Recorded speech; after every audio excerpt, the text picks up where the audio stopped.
Hi, friends. Welcome back. Here we are again. Here you are again, probably listening on Apple, Spotify, iTunes, etc., whatever the fuck you listen to us on.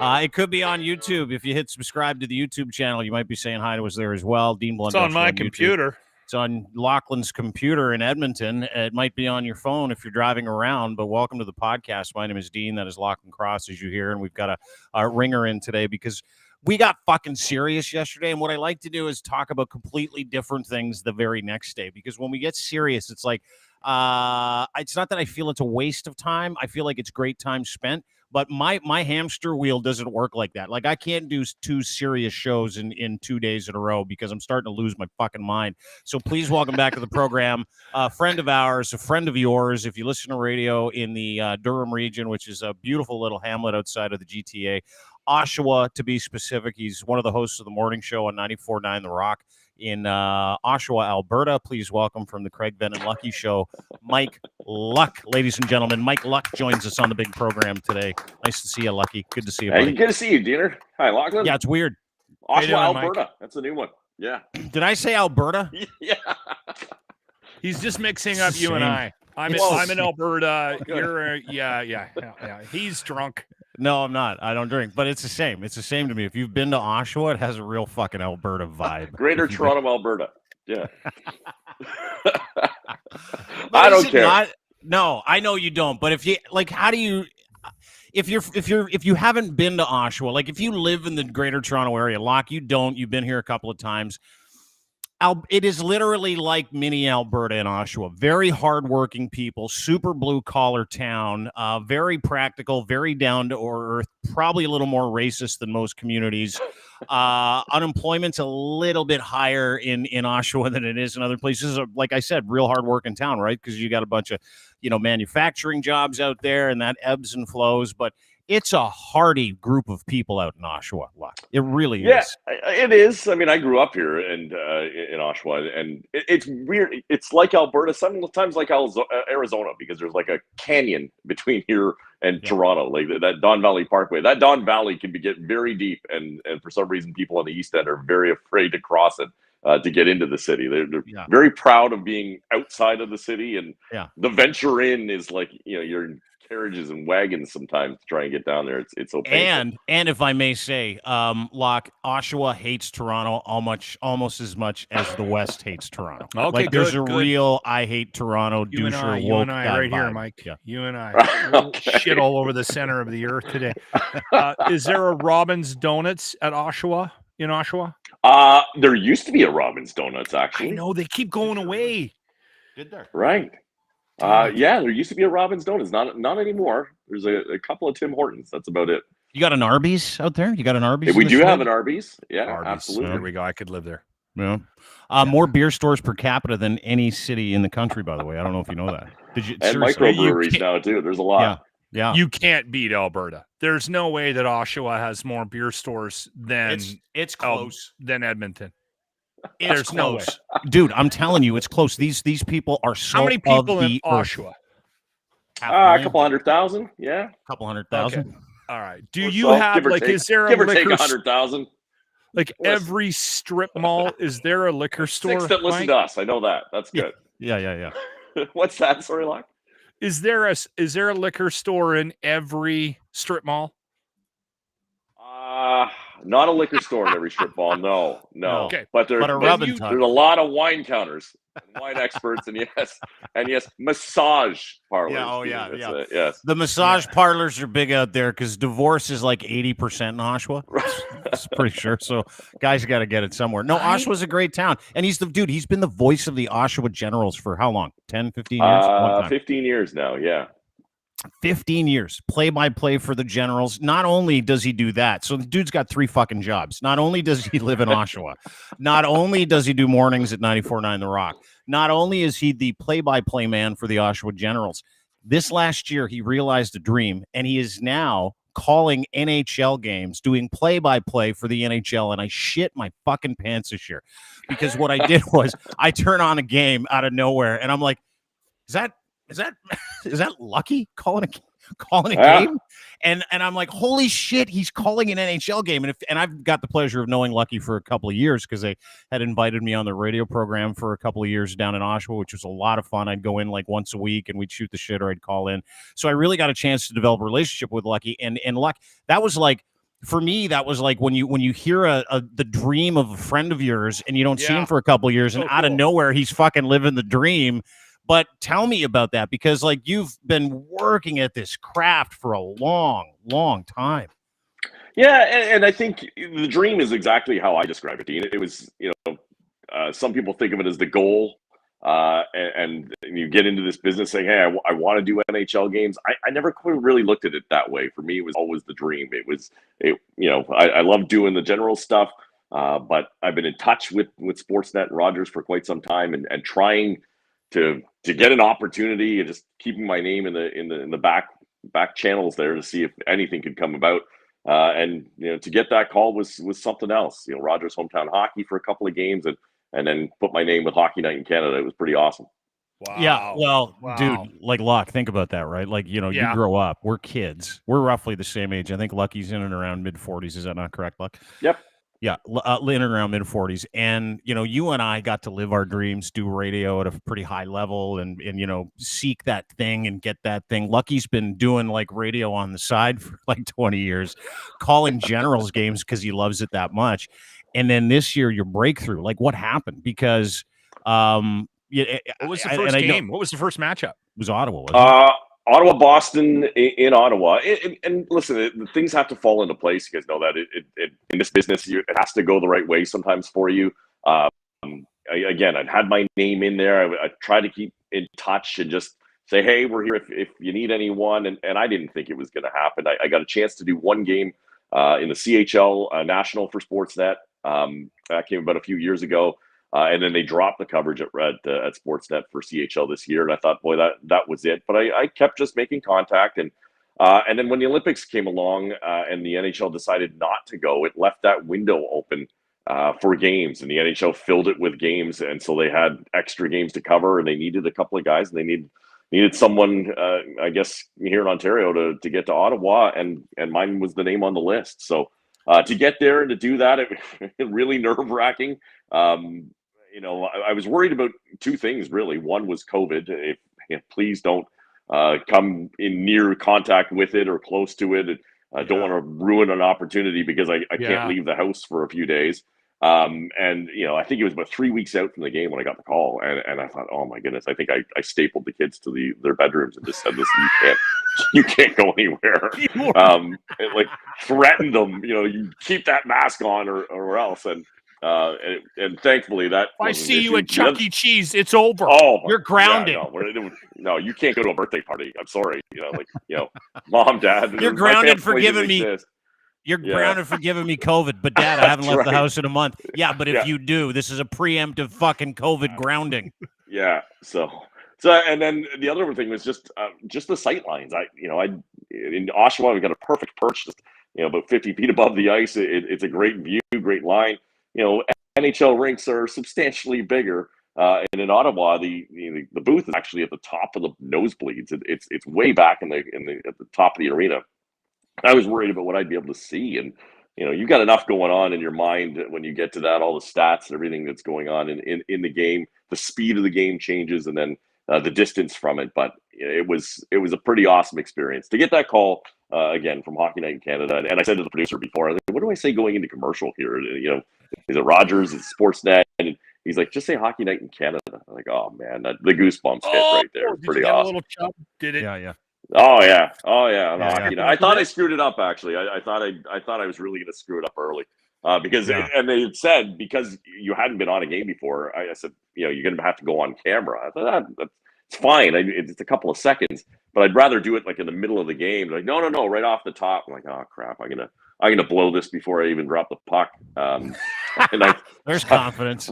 And I thought I would too, but no, it was pretty awesome. You got a text in the middle of the game, and Ron McLean was going to mention you in the intermission, and it was for a Canadian hockey fan and growing up watching Bob Cole and Harry Neal in Toronto and Bob Cole being around that it was it was pretty amazing to just be a part Is of it true they were half in the bag for most of the beginning of their career?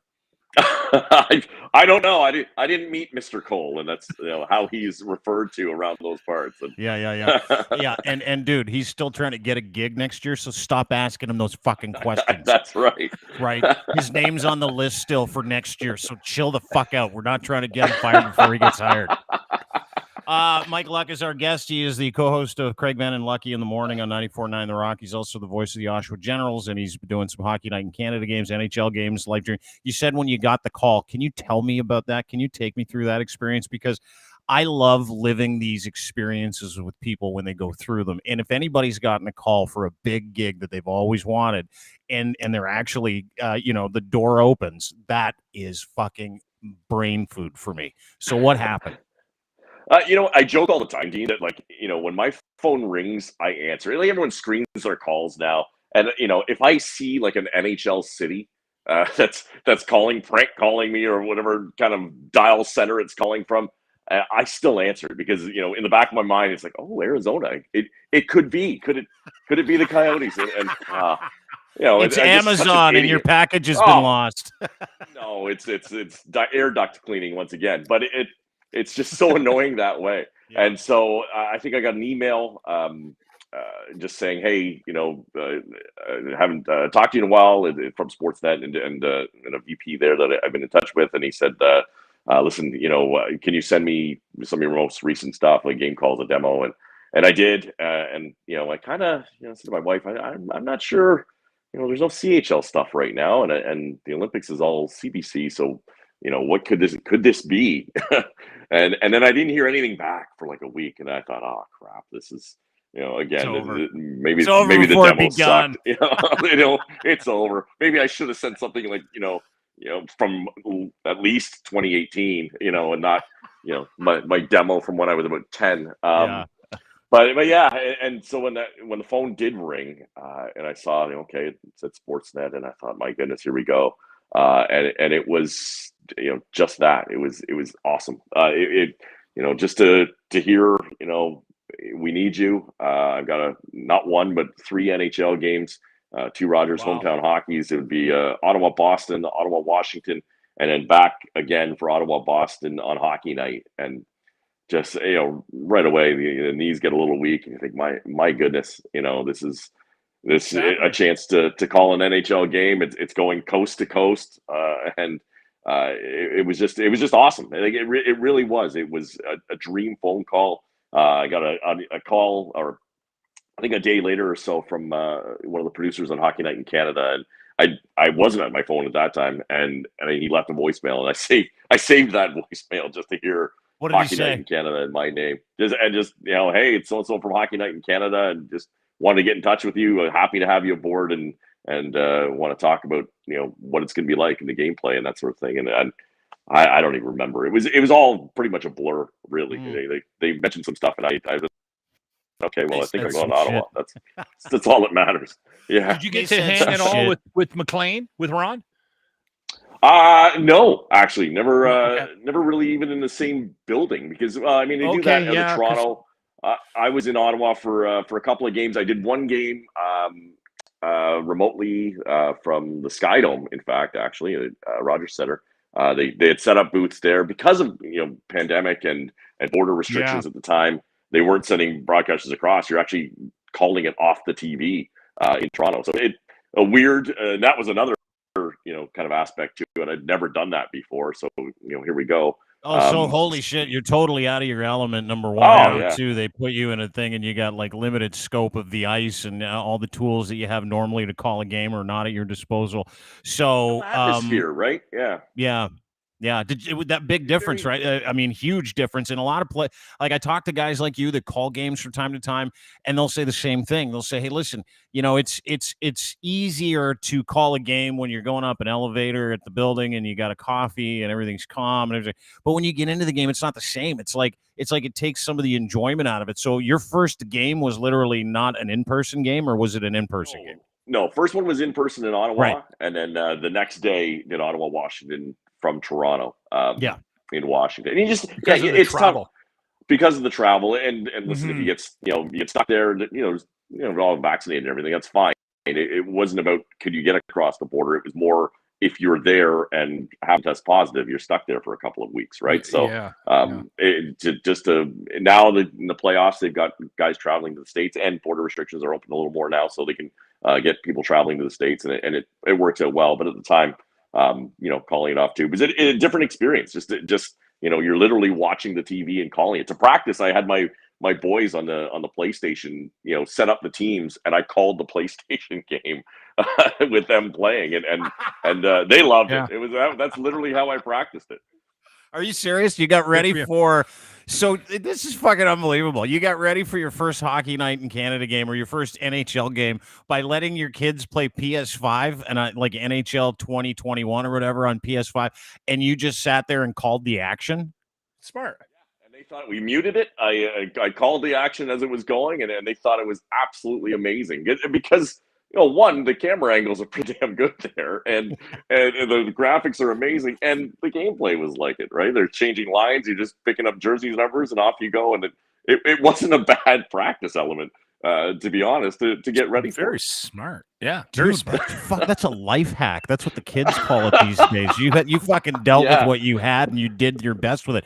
But one of the things I want to ask you about too is like, before we get to NHL, because we got Leafs game 5 tonight, you got Oilers game 5 tonight. Leaf fans are losing their fucking minds, which I love, by the way. Like I live for it, watching people snap and go, "I want to end it all." I'm like, hey, it's a 3-game series now, tied to home ice advantage. Relax. Anyway, I want to get into that stuff.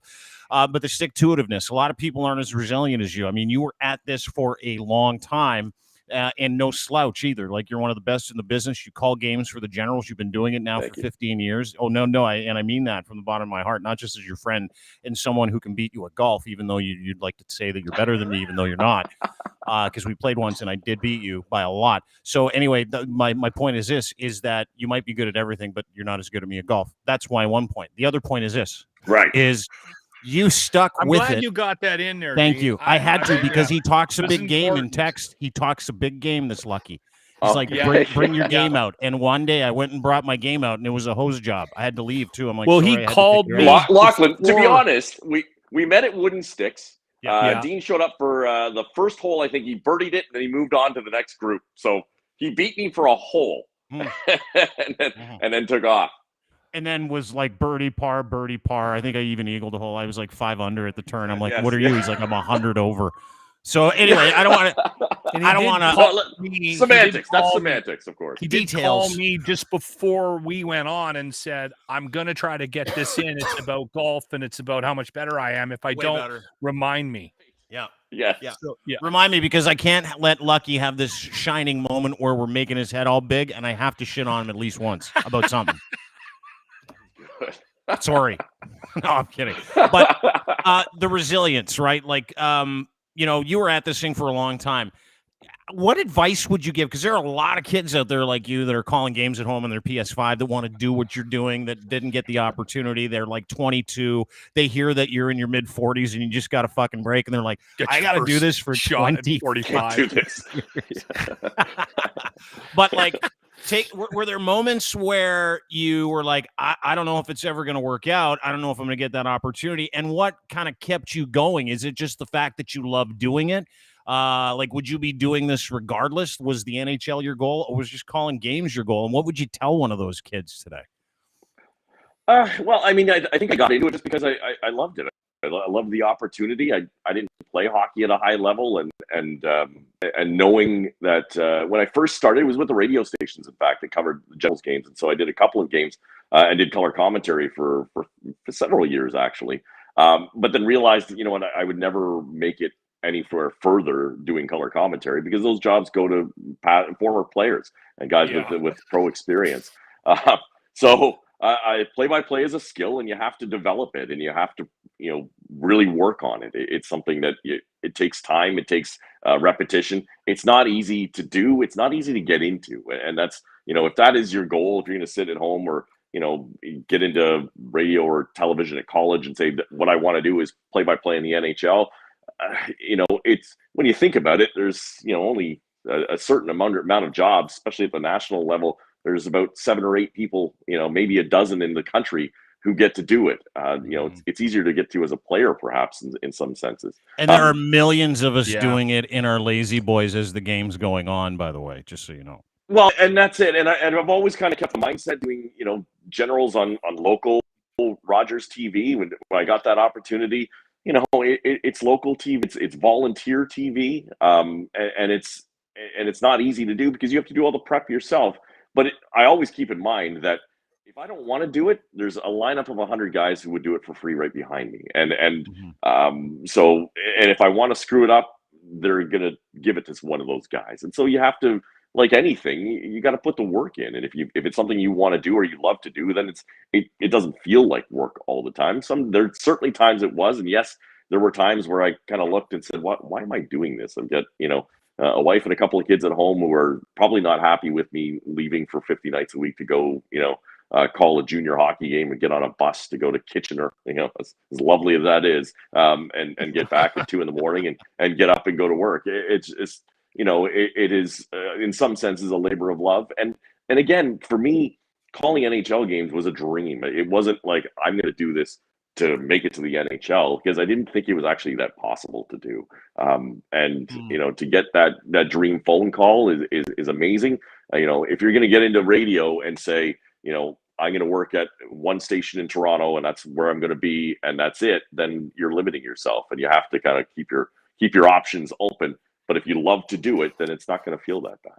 Mm-hmm. I was in BCIT in the early 90s. I went to school for radio broadcasting, and there was 36 of us that graduated. And I might be exaggerating, but I remember when we started, there was like sort of the first meeting, and they brought the instructors out, and we're all in a room, and one of the instructors did so how many people here want to get into news or whatever? How many people want to be on the air? And how many people want to get into sports broadcasting? And he kind of had a little bit of a smile, a chuckle in his voice. And I'd say out of the 36, 20 of those assholes wanted to be play-by-play announcers in the NHL. I'm not exaggerating. And anyone make it? We had a guy, Randorf was at BCIT around but he was in the journalism program. Like he took he took writing. I don't think he went into the radio program, but I think he was right around my time. But he's the only one that I remember. Dave Randorf? Yeah. Yeah. Good dude. He was a marketing guy. Now he's in Tampa Bay. Yeah. Tampa Bay games. He reached out to me actually when I got it and congratulated on Twitter. So I appreciate that. I got to remember. He's a good dude. I'm pretty sure he graduated the same year I did, but I don't think he went through the radio program. I could be wrong. I'll have to Google him. But I taught in the radio program at Durham College for a few years. And I would do the same thing, right? That you'd have guys come in and they want to be in sports talk radio and they want to work in Toronto sports radio. And I thought, boy, it's a lot harder. And Dean, you'll know this. Than it also sucks huge balls. And if you think you're a fan of sports and you think you're a fan of hockey, or if you're a fan of the Toronto Maple Leafs, you really will be put to the test and put to the grinder when you get into sports radio, because the people listening know more than you do about their teams, and you have to, you can't pretend. You can't really fake your way through a lot of sports radio. No, you know this. I do the sports on the locker room on my show, and if I screw something up, if I mess something up, Mike, people will call and they'll be angry. Yeah. Oh, absolutely. Like they're wait till Dean sees the calls after this. Yeah. Yeah, dude. No, people tune right out when we go all sports in a podcast. That's why I'm trying to do the human part before we get to the sports part, so that there's something in it for everybody. Like literally, we can sit here and talk about Justin Trudeau for 2 hours, and hundreds of people will watch. And then as soon as we pivot to football, hundreds of people leave. It's the best. It's fucking. I've never seen anything like it. Not always. Well, we pretty get close. Around for sports. I mean, that's true. We get Ray's on, but Ray's very human. Like Ray's just an interesting duck. He's got more sides than just football. right? Yeah. Like you can actually have a conversation with him about politics or about religion or family or mental health, right? So people will tune in for that, right? Yeah. Yeah, So, we try to cover all those aspects of it, right? Which is like important to us. And I wanted to have you on to talk about the journey because I know you, and I knew that was a goal for you. And then out of nowhere, I don't talk to you for a few months, maybe a year or so. Out of nowhere, I flip on the tube, and I'm my God, Mike Luck is calling a game, and you're really fucking good at it. That was the other thing. I'm like, oh my God, I didn't realize he was this good. I would have been nicer to him when I joined him on the radio at Oshawa. Yeah, well, I wore a brown suit just in case things didn't go well. It was pretty nerve wracking. Yeah. Were you nervous? Like, were you stressed out when you first cracked that mic, and did it all come back to you right away? Like, how long did it take you to get into the groove where you're like, okay, I can do this. I'm all right. I just wanted to get to the puck drop, right? Like once the game's going, you're so immersed in it, everything happens. And that's the beautiful thing about hockey. It happens so fast that you just get prepare ahead of time. And then once it's going, you're into it. The worst thing you can get is like an early stoppage. And that's why, I didn't want to go on camera right away at the start because I think, oh man, that's something I got to think about, angles and where am I looking and what the hell are we talking about? And I can't just call what I'm seeing in front of me. And so to get into that, once that got going, I settled down into the second period, felt a lot better. Worked with Gary Galley, who was great, fantastic and so easy to work with and get along with. And it was pretty awesome. Sam Cosentino, I did a game with. I've done games with him before, and Greg Millen too. Yeah. Everyone was really nice, and at that level too. And that's what they, producers kind of said too, is that listen, this is everyone's job is to make it look good. So no one's trying to help me fail here. It was, and you're really helpful. You got stats people, you got all sorts of different stats at the NHL level too, in terms of ice time and GPS trackers and pucks and players. It's pretty cool. Craft table's probably better in the NHL at the NHL level. The craft table, like the snacks are pretty good too, aren't they? Problem is with, again, pandemic times is they didn't have it all open.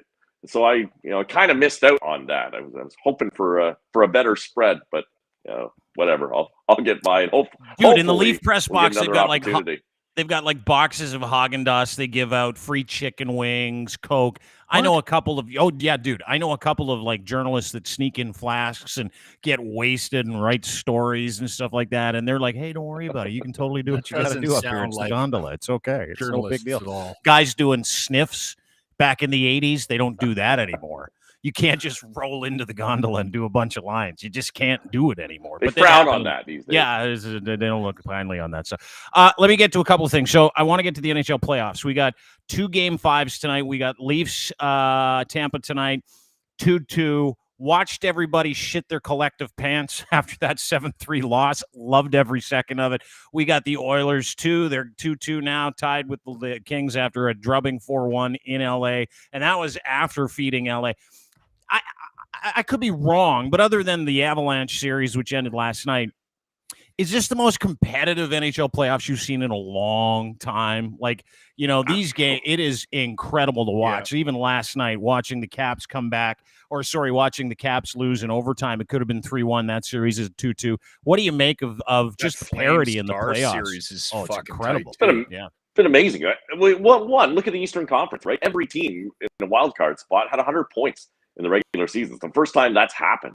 So the parity among the league is just absolutely incredible. And, for Leaf fans, who thought, boy, this is the year. Yes, the Leafs looked fantastic throughout the regular season. The problem is, I don't know if there's ever been a tougher path to get to a Stanley Cup and a Stanley Cup final than potentially you have this year. Once, if you get by the Tampa Bay Lightning, then next up would be, the, President's Trophy winning Florida Panthers, and then perhaps get to a Stanley Cup against the Colorado Avalanche.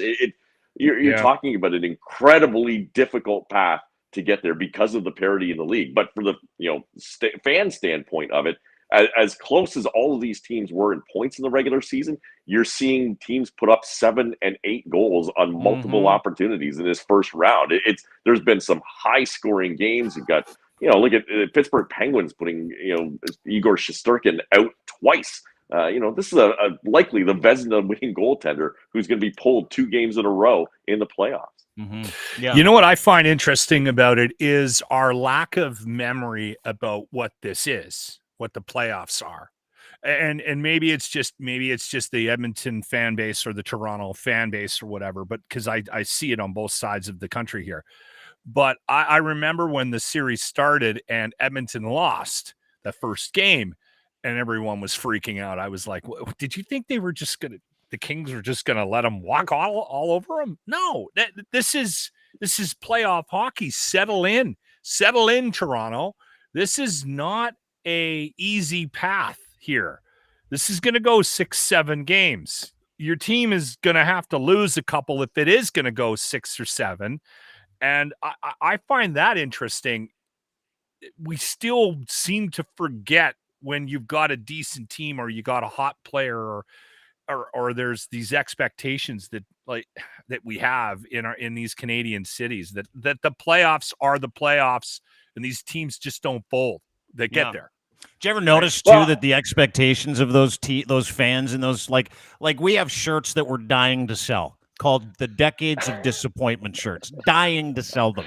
Locke won't let me put them up, and I'm like, dude, we can't. have. Mike, you got to side with me on this. He wants to put him up now. No, it's Leafs Oilers. One says 90 on the back and the other one says 67 because it's been decades of disappointment. And then I revert back to and I'm dying to sell them, but he won't let me right now. You want to wait till they get pumped out of the first round. But like then you couple the decades of disappointment with something you just said, which is in the last 50 years. This will be the hardest path to a Stanley Cup any team will ever take.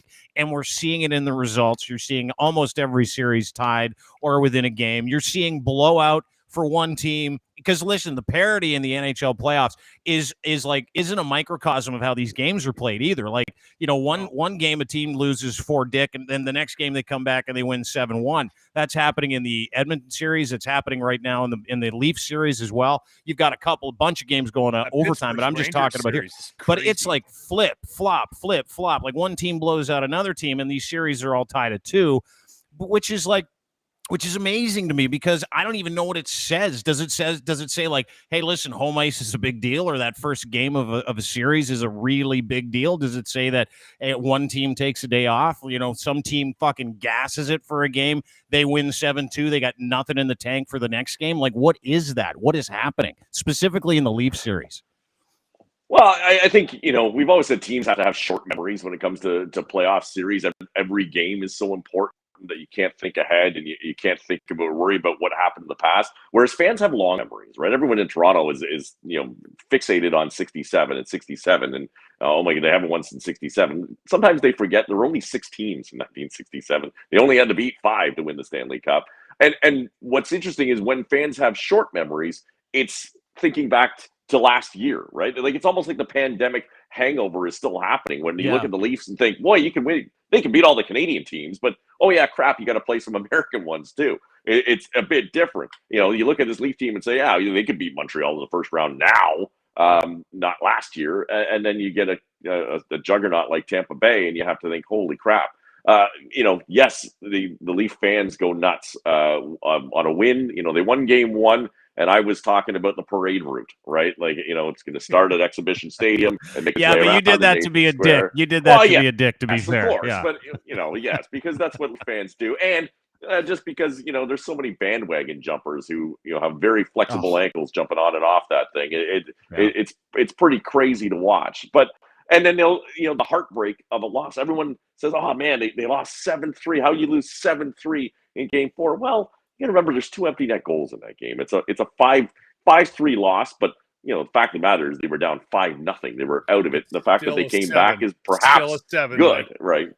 Yeah, it's still a 7 on the board, but the hockey coach in that room will say, okay, it was really a 2-goal loss.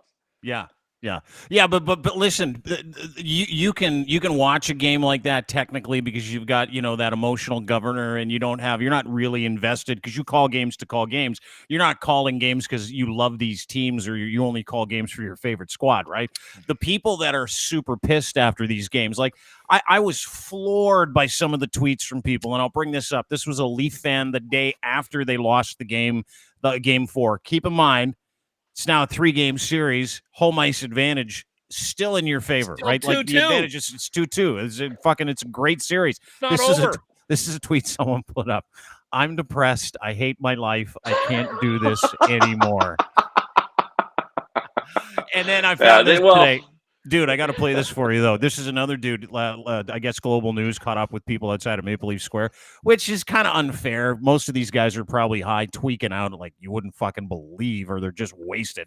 But I will say this, is that this is the general tenor from Leaf fans, and I want to play this for you. And it's like they lose concept of where they are and like numbers. Like, I forgot the series was tied at 2 and we got home ice advantage. But I want you to watch how seriously these. You sound deflated, right? And you feel like this is a chance gone. Talk to me a little bit about that. Why do you feel that way? Deja vu. I think you're such a. How do I explain it? This is how I feel every year. Every year, they give us a little bit of glimpse. This is after Game 4. Series is tied at 2. This is, I don't even know how to explain it. I have no words. Honestly, like, I feel like this all the time. Change something, please do something. Show some, like, for everyone. Look at everyone coming out here for you. We want this so bad. Please give us something. Like, honestly, I don't even know what to say. I don't. I'm lost for words. The worst part is he took the night off from his Please, for this city. Please, Maple Leafs, do something. We want something. Please, guys. I don't know what else to say. This city will go nuts. Bleed off of this. We bleed blue. I'll cut myself open and I bleed it. Please, do something for this city. We want it. It's just frustrating. It's upsetting. Like, enough of this. Bring it home. That's what we want. Bring it home. Bring it home. Bring it home. Please. Please. I don't know. I'm concerned about our future. I am very concerned about our future. By the way, he's a big Mike Luck fan. Yeah, I can see that. Mike Luck guy. He's like, Cuthbert, forget it. I'm a Mike Luck guy. Interesting too. You watch; he's wearing the jersey, right? He's got the Matthews jersey on, and so many fans that are are fixated on the Stars, and obviously so. That's what they promote, and these are the guys that they think bring home championships. In fact, while you need your stars to perform, certainly it's the depth players that'll be the guys who help win you championships, and it'll be interesting to see. When you're the Toronto Maple Leafs. He hates Matthews. He calls him Mouth Merkin Matthews. Okay. Disrespectful. My douche meter just is on. Oh, stop it! Dude. The only reason why you say that is because Connor McDavid plays for your hometown team. That's the only reason why you say. And listen, in Edmonton, it's the same way. They'll focus on McDavid and Draisaitl, and yes, you need them to be your best players, but you also need depth in scoring, and it comes down a lot of times. Like when you get to the NHL playoffs, every team's got a really good first line and a really good first power play unit. Those two should cancel each other out. Your depth performances, second and third line more specifically. The problem for Toronto right now is their second line isn't scoring either. If you can't get Nylander and Tavares going in this series, you're going to have a really tough time. Well, Nylander had two in a loss. Hang on one sec. Sorry, I just want to, before I get this out, because you just touched on something I wanted to talk about too. Is it Nylander had a couple in that last game that didn't matter. Yeah. However, got 3 points in the series. Yeah, the concern is the second line, and like the real concern is John Tavares, right? Like that's the one guy that people are starting to pick on. And from game to game, depending on what Matthews and Marner don't do, right? They carry the team for 3 games. They got 1 game where they don't show up. It compounds the issue because Tavares isn't doing much, right? And then you have to lean on those depth players, which they have. And by and large, I mean, their third and fourth lines have actually been pretty good. Their third line's been really good. But what's up with Johnny T? Like, is he, when you watch him, what do you see or what don't you see? I know what you see with Nylander. Everybody sees it. He doesn't back check to save his life. But whatever. We knew that about him going in. It's like, back check, whatever. I don't do that. But what's going on with John Tavares? And is the criticism that's being leveled at him accurate? Like, is it warranted? No, I don't think it's warranted. I think, John Tavares, I followed John and got to know him at Oshawa. He called his games for 3 years here, and he's still the best player from the hash marks in that I've ever seen play. Steven Stamkos, who's playing against, was probably the best hand-eye coordinated, best shot one-timer that I called, and Connor McDavid was the best total package when it came to those players. But John Tavares, and what Leaf fans need to realize too, is that from the hash marks in, he's deadly. He's got to get into that slot area, and he can tip pucks. He's great on rebounds, and he's got incredible patience and control and hand-eye coordination with that.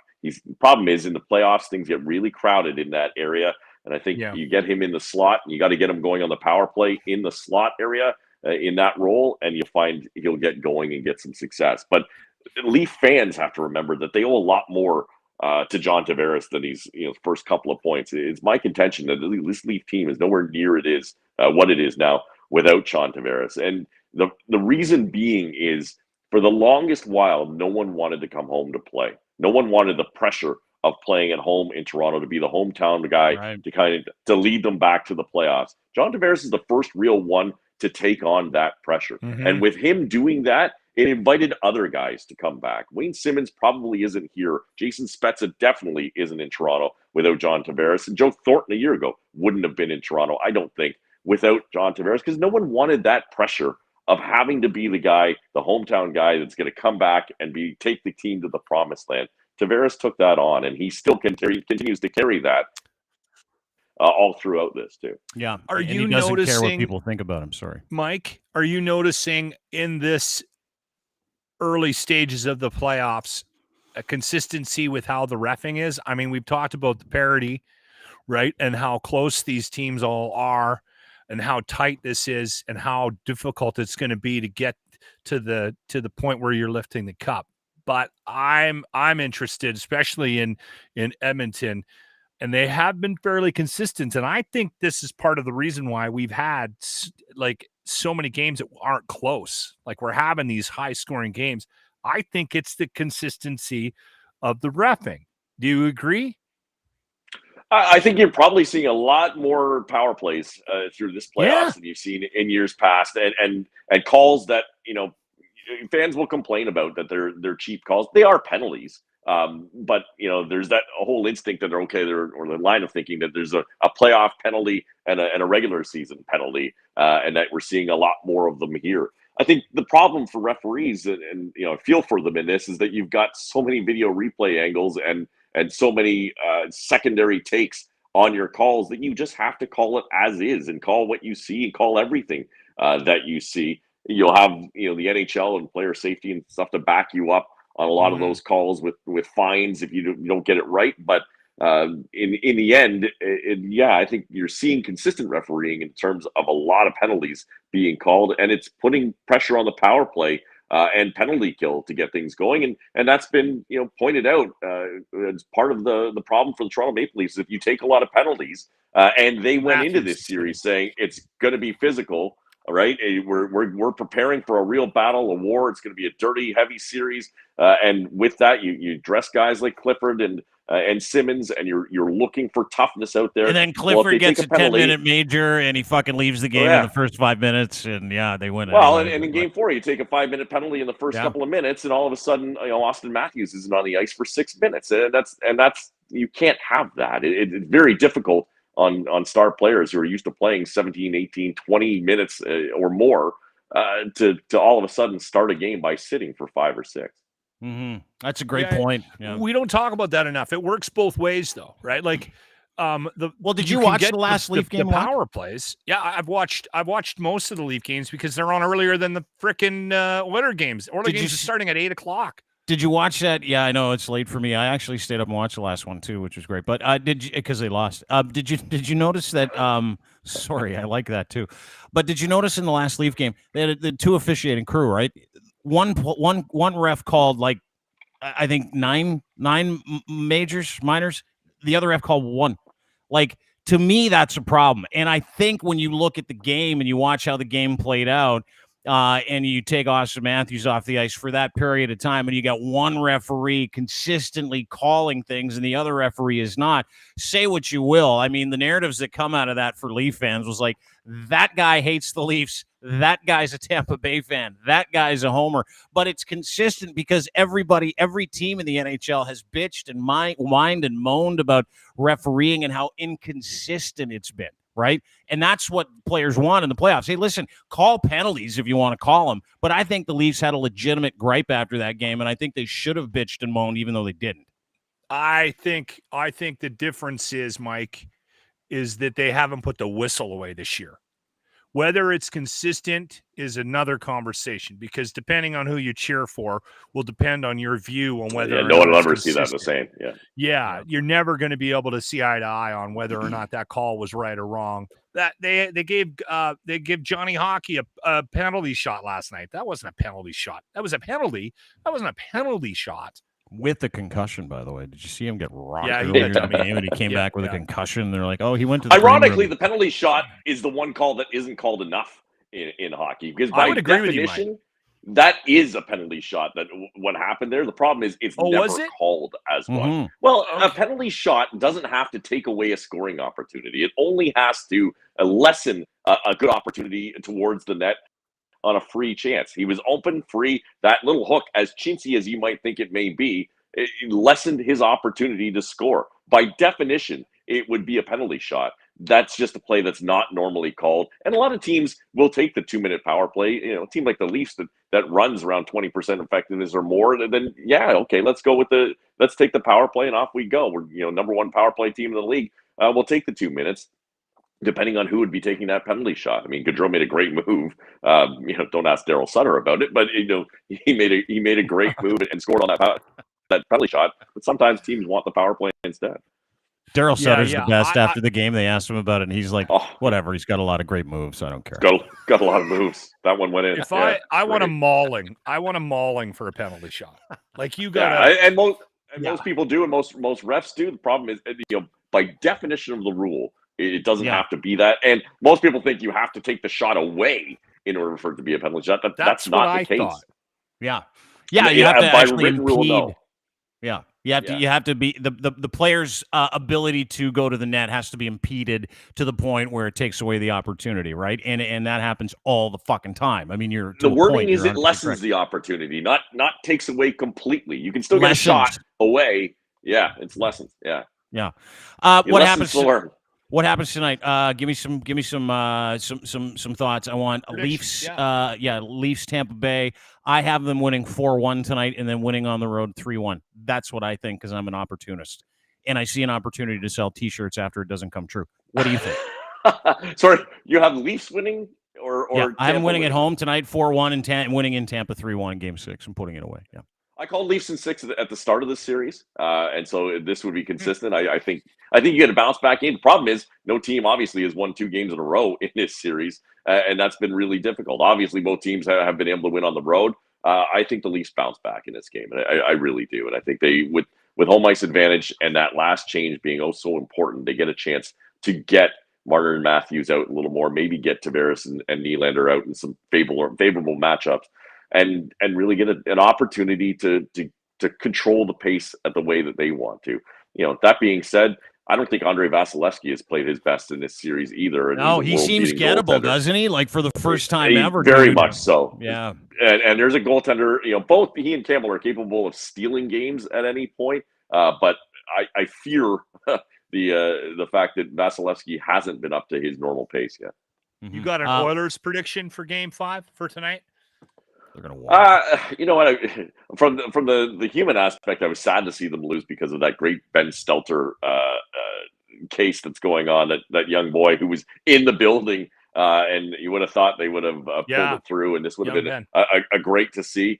I think they win this one at home too. I think the Oilers are just too good, and on the power play especially with Mickey Seidel, I think they get a bounce back game as well. I would say they win it big actually in this one. Ooh, win it big. And do you think they're going to win the series? I think they will too. I think it's going to be like a walk. I just don't. They don't have the horses, and it's been incredible to watch. And I love Todd McClellan after they got blown out in Game 3. He's like, I don't want to talk about it. We were shit. We're going to come back better, and they came back better. That's what I'm talking about with this NHL playoffs, right? Like the disparity between these teams when it comes to a game-on-game perspective is like there's a fucking mile between them sometimes. And you expect Edmonton to walk. Like we expected Edmonton to walk over the past little bit. And they didn't walk. They played a fucking incredible game in LA the game before. And then they play a shit game the game in the next tilt. And it's fucking crazy for me to watch because you don't have any expectations. I don't have any expectations of these Leafs. Like I've got none.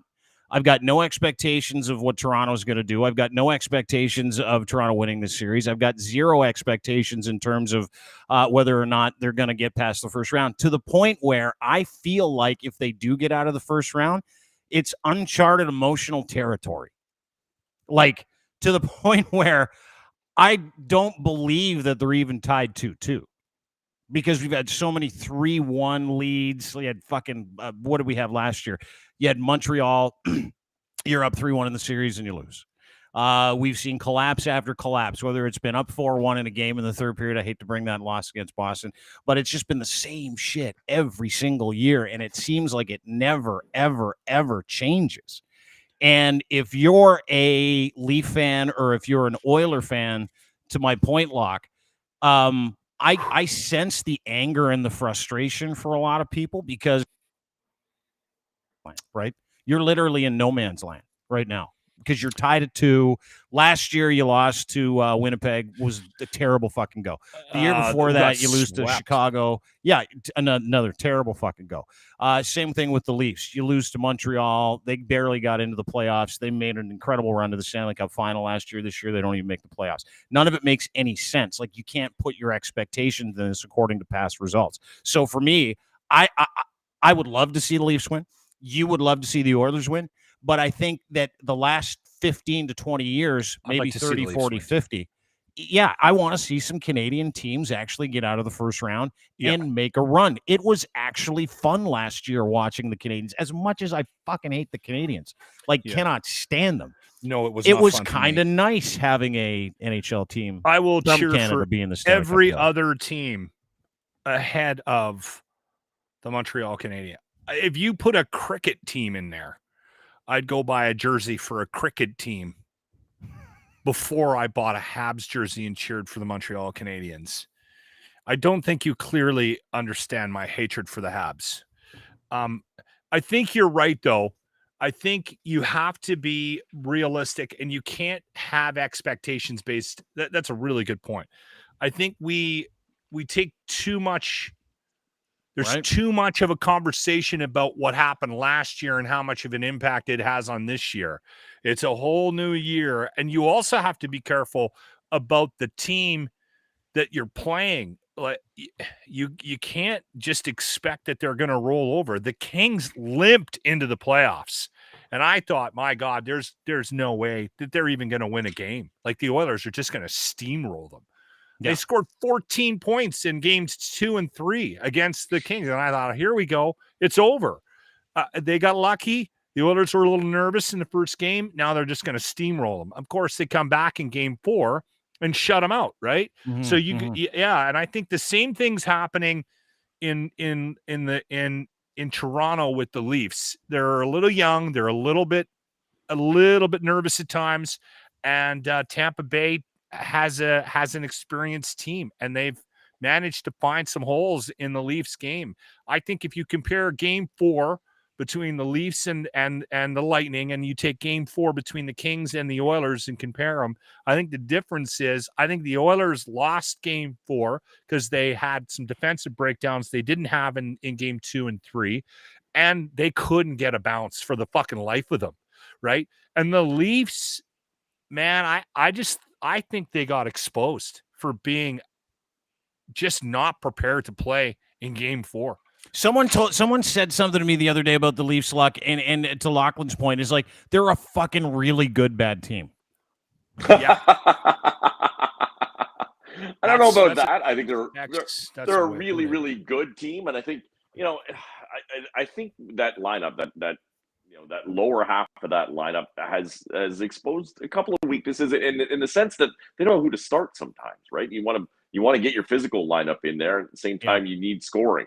And so you're kind of in that weird spot of, okay, well, who's going to score and who's going to play physical, and can we have enough of each to get things through this series? I got the Leafs and the Flames in the Stanley Cup final. Very, very Leafs and Flames, okay. Yeah.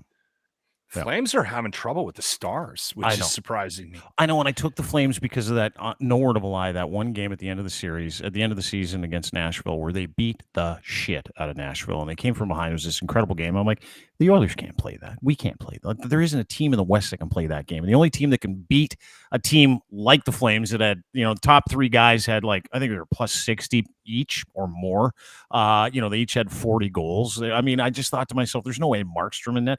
There's no way these guys. But Dallas is giving him for his money because this Ottinger kid is playing off his ass, right? Yeah. Like you get these, and these are nice stories too, like great stories around the NHL where you're hearing like he's Binnington 2.0. This kid that came out of nowhere, 54 saves last night, even though they lost 4-1. He was out fucking standing. Like he was really, really good.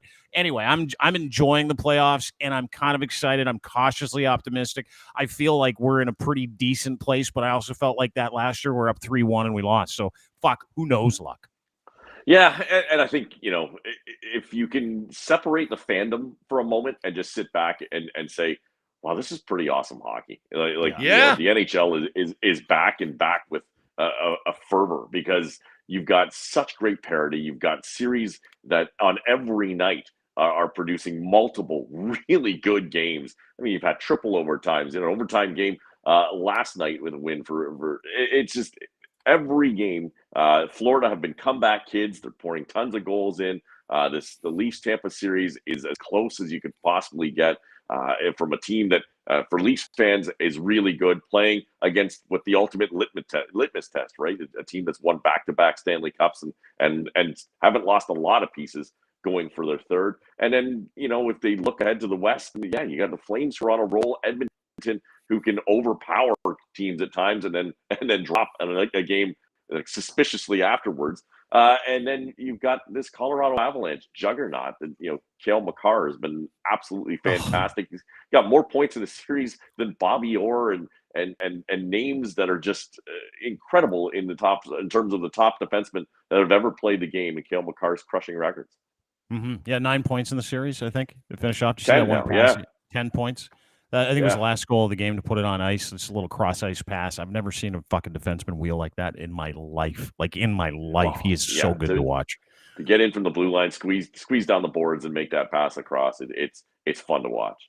Yeah, it is. Mike Luck is our guest. At Lucky Mike Luck on Twitter is where you can find him. He is, I know, really clever handle there, Mike. Big stretch, yeah.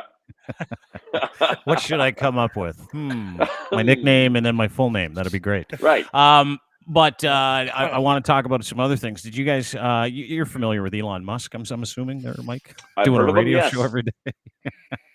You're familiar with Elon Musk? Yeah, SpaceX, little thing called Tesla. You may have heard of. His purchase of Twitter. That guy. Yes. Flamethrowers. The flamethrowers. The flamethrowers. Saturday Night Live. He hosted that. I remember that. Yeah. He's on Saturday Night Live. University of Guelph. That he has Asperger's or whatever. What is he? Yeah, Asperger's, autism. He's got Asperger's. It's a form of autism. Went to Queen's University, I think, for a year or two as well. I believe he did, yeah. Anyway, so he announced today in a webinar with the Financial Times. Have you guys seen this? It's fucking hilarious. He was asked about whether or not, if the sale of Twitter goes through, are you going to let Donald Trump back on the platform? Have you heard about this yet? I have, yeah. Oh, it's fucking brilliant. Watch this. I guess the answer is that I would reverse the perma ban. Obviously, I don't own Twitter yet, so this is not like a thing that will definitely happen, because what if I don't own Twitter? But my opinion, and Jack Dorsey, I want to be clear, shares this opinion, is that we should not have perma. So there you go. Ryan Lindley joins us for the rest of the podcast. At Ryan Lindley from the Sheeple Shepherd podcast. Elon Musk announced this morning in a webinar with the Financial Times that he indeed would let Donald Trump and everybody who has been permanently banned from Twitter back onto Twitter. Thoughts? Let's open it up for the table and start with you, Lachlan Cross. Good idea, bad idea? Are you going to run away from Twitter because of it? No, I'm very excited because I'll be able to reactivate my Coughlin Crotch account again. I said it the day that we found out that he had shares in Twitter. Yeah. He's going to bring Trump back. And I realize that Trump violated the rules and probably got what he deserved based on how Twitter was set up when he was on it. But he also broke the rules daily on Twitter. Never, ever once was banned or any. The worst they did to him was when he was lying on Twitter. They would go onto his tweets and go, "This is not accurate information. Click this link for the actual news." That's they started censoring him. And then, of course, when the resurrection happened, he caused insurrection when he had what's resurrection? That's when Jesus came back to life. Yeah. Okay. Yes. So when he caused the January Weird 6th connection thing, for Trump coming back. Yeah. when he caused the January 6th bullshit. When the stone in front of the cave door rolled away and Trump came out and ascended to the heavens. And then there was a bush that was on fire, right? Yeah. And the Ten and someone Commandments. split the sea. Oh, there was a lot that was on fire. Yeah. Yeah. Anyway, I understand why people are like, he shouldn't be on it. This is fair. And I can't believe that we'd ever consider. I have a problem with censoring people on social media. Mm-hmm. I mean, if it's hate speech, that's one thing. If you threaten to kill somebody, that's another thing. But banning somebody based on having an alternative set of ideals, opinions, thoughts on how things should be done, you're getting into so much trouble. When people and Mike can attest to this, and I think you and I have very similar audiences. I'm on Cruise in Edmonton. You're on Rock 94 in Oshawa.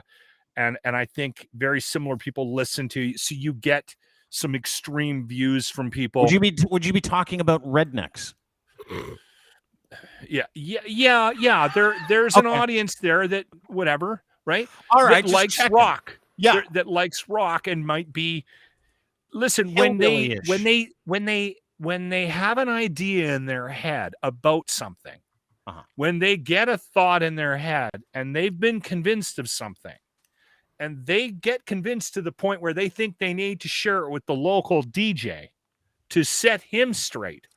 When you give him the information that might be correct, say in a YouTube link or a story you found online that proves that they've got their head up their ass, when you share that information with them, guess what happens? Exactly. They fucking double down. You don't convince them. So all you're doing is by banning them or blocking them or censoring them, including Trump, it does no good. It just inflames them. It makes it worse. It doesn't work. Mm-hmm. They put them up on a fucking pedestal. What do you mean, Linz? Go ahead. Your thoughts. What point do we say enough's enough? Like, and they do get banned.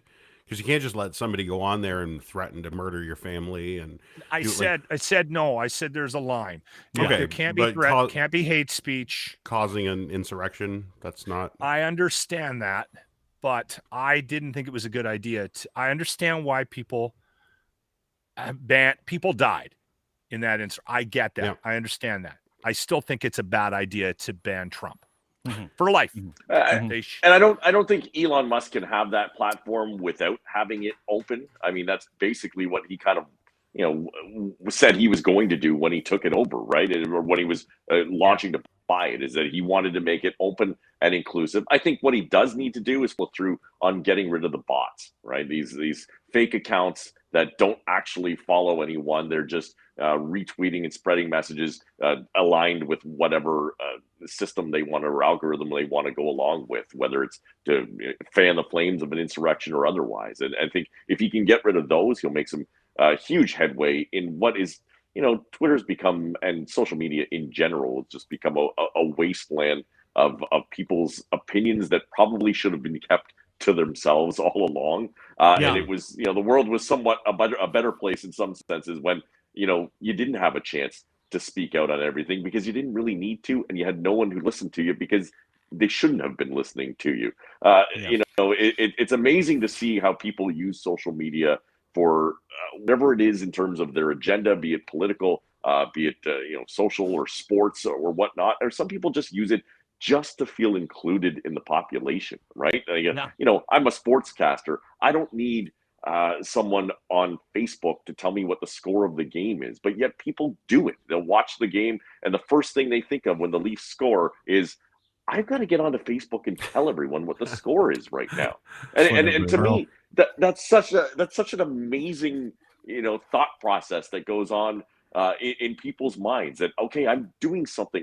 I'm eating a meal with my family. I really like how it looks. I've got to share this with people right now. The world needs to see this. And we delved into this population of attention seeking that is just so crazy. The Twitter, when you go down the Twitter rabbit hole and read the comments on a Trump post or an anti-Trump post or Democratic League or whatever the hell you want to watch, Republican, whatever side you want to watch of it, when you go down the rabbit hole of responses of that, you realize, like, my God, it's a waste of time. Dude, it's my favorite thing to do. Like Lindley and I know it's a waste of time, but Lindley put up this tweet. He said, "Hey, check the replies yesterday," and I can't remember what it was in reference to. You would know, Ryan. It was in reference to a political conversation. It was, what was it Jean Charest asking for some decorum to be brought back to the Canadian political Conservative Party. He said, "Enough with the disinformation and the conspiracy theories. I'd like to bring some respect back to this party." And the replies were out of this world. People were pissed. They're like, it's like they've become so comfortable with their safety blanket of fake news, lies and things that make them comfortable rather than an uncomfortable truth. They're literally spitting vitriol at somebody that says they want to just tell the truth. They want to actually. Well, and remember, there was a time.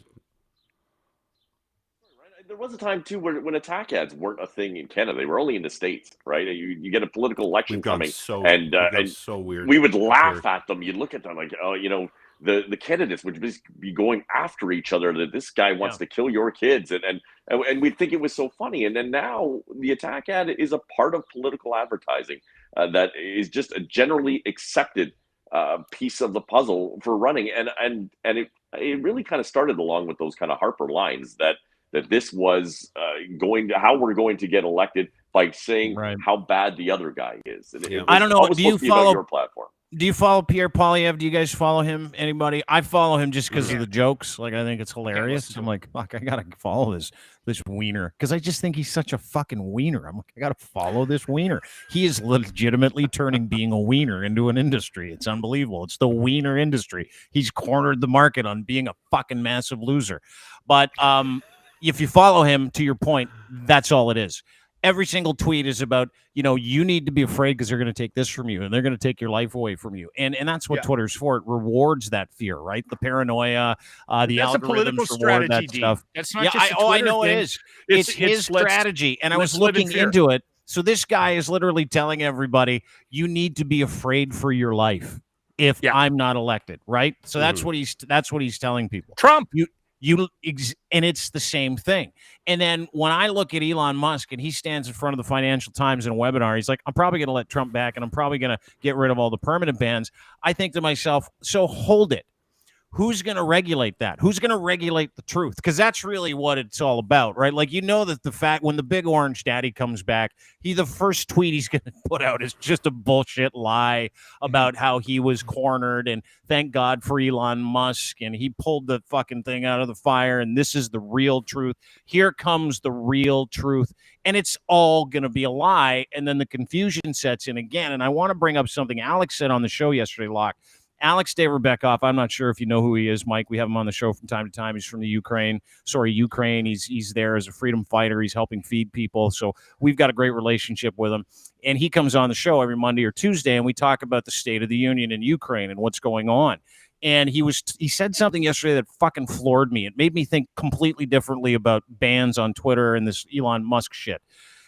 And Locke, I don't know if you remember what he said, but it was fucking profound. He said, listen, I did not like Volodymyr Zelensky.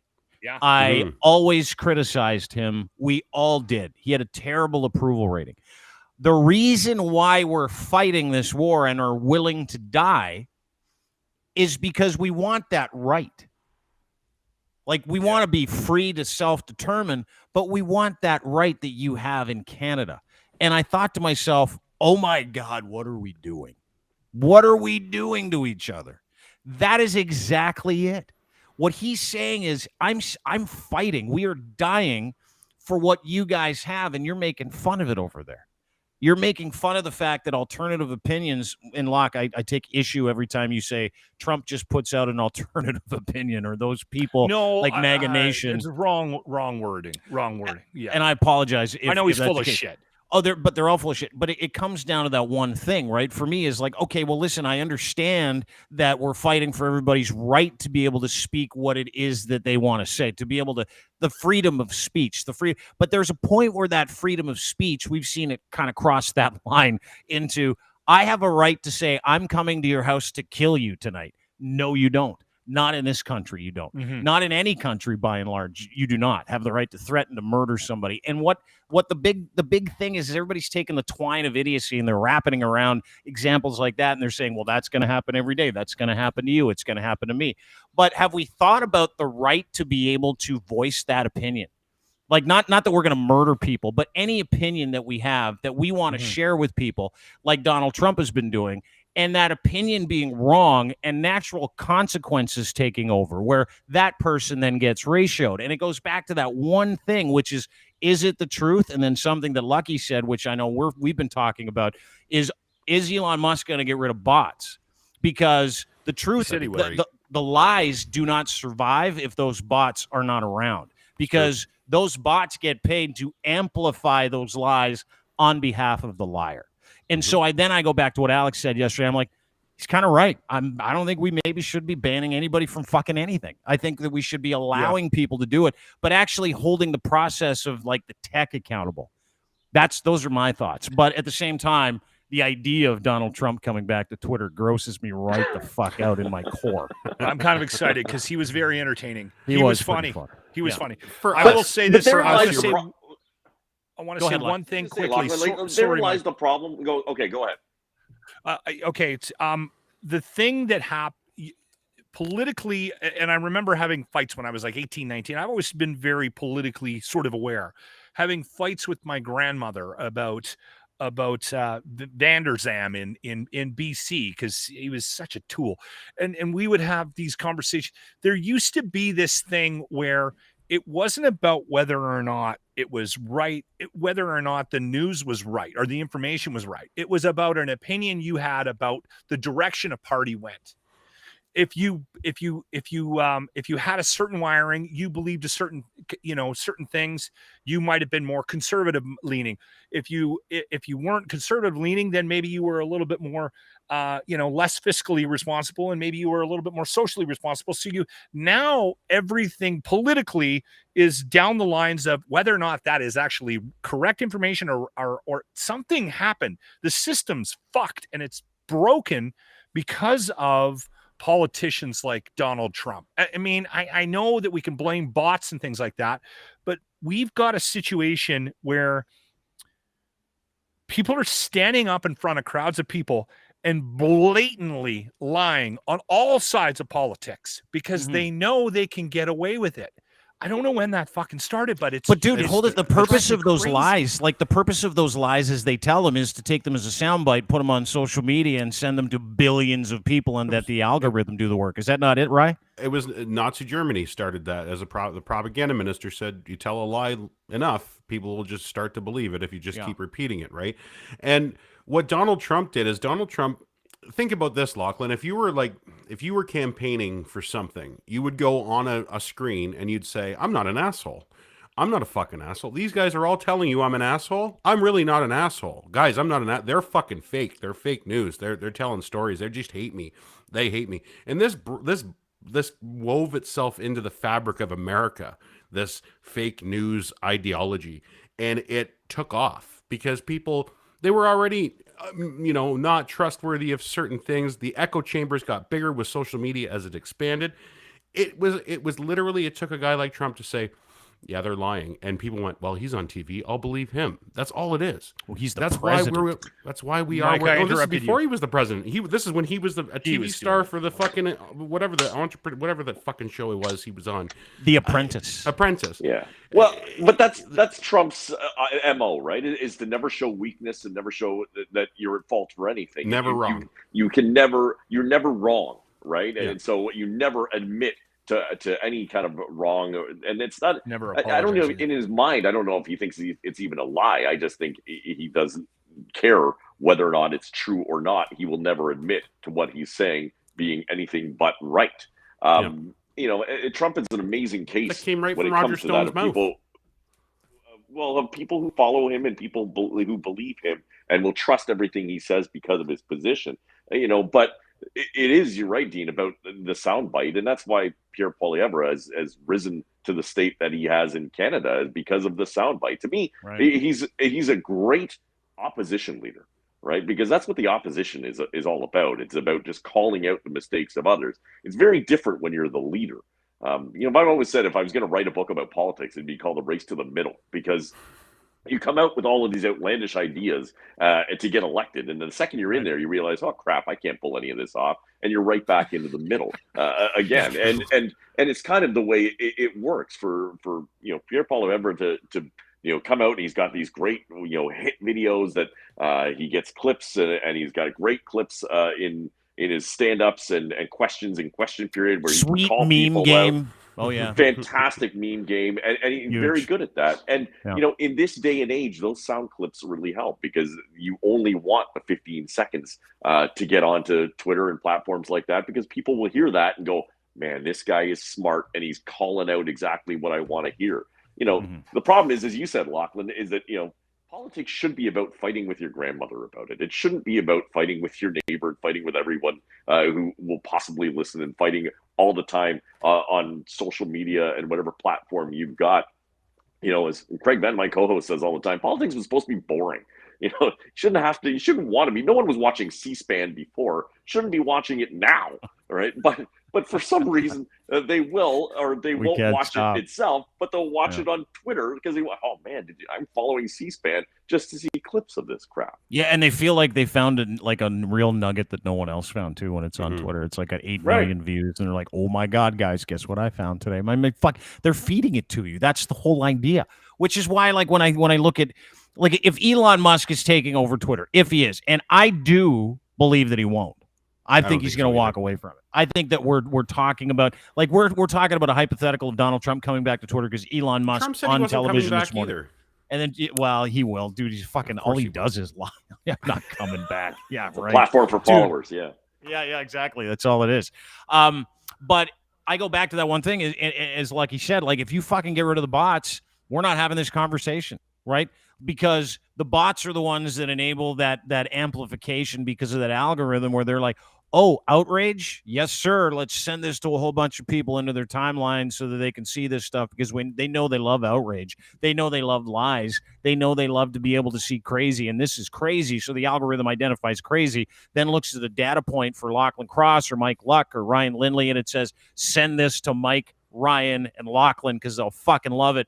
And then the next thing you know, you're banging away on Twitter going, fuck this guy, he's a piece of shit. And everybody's like, cancel, cancel, cancel.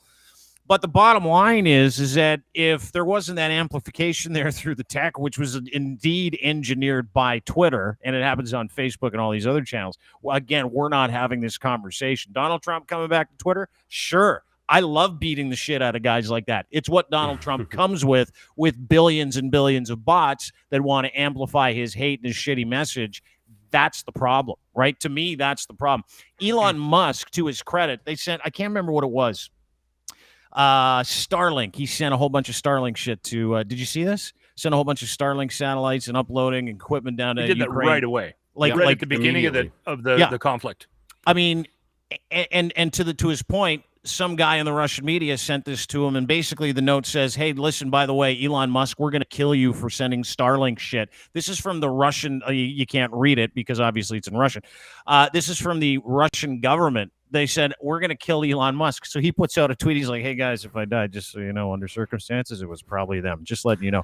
And then the next morning, he goes on the Financial Times. He's like, I might unload Donald Trump. I wonder if we're seeing like his actual intentions, because it's easy to paint him as a guy that needs to be canceled because he's literally fucked in the head. Like he's all over the map and he's crazy, but he's fucked in the head enough that he's doing something pretty incredible for the Ukrainian people, for an entire country to stay out of the mouth of the lion for free. Like, you know, and people want him canceled. They don't want him anywhere near their Twitter because they're afraid. And then again, the algorithm works that way too, where you're like, Elon Musk is going to make fascism cool on Twitter again. We saw billions of people leave Twitter the day it was announced that his bid was actually, I lost 400 followers in one day when the deal went through. 400 people on the left, which is incredible to me, like real lefty weirdos, like the ones that cater to the extremists on that side, lost tens of thousands. Some lost hundreds of thousands of people because they're too soft, right? Like, I think there's this point in the middle where people got to go, listen, you have to be able to put up with shit talk. You have to. You have to be able to put up with someone saying, I don't like this. You have to be able to be smart enough, if you can work a fucking mobile phone, for an individual to tell the difference between a truth and a lie. And if that lie you see more often than the truth, you also have to understand that those people probably aren't real, specifically if that lie is incredibly stupid, right? Like the whole birds thing. Do you see this? This. But now you're making Dean. Now you're making a case for everybody needs to be responsible for the information that they digest. Yes. Right. Yes. So that's what I keep saying out loud. You're right. That's the point that I want to make, Ryan. No, that's you're why I'm against right. fucking Trump being banned. I mean, we keep coming around, we talk in circles about this, but then we say exactly what we should be saying. Listen, if you're fucking too stupid to believe that or not believe that, that is on you. That's on you, brother. That's on you, sister. Yeah, but the problem is that not fault. everybody is as smart as us. And I'm not saying that because we're an fucking idiot. Mensa members. We're morons. We're idiots. We're jack-offs. We're jack-wagons. We're idiots. We're losers. We don't know as much as half the people that come on the show. I'm way dumber than Lucky, for sure. I'm a complete functional idiot. That's what I am. But I have the ability to be able to look at a fucking tweet that gets sent to me and go, oh, that's not real.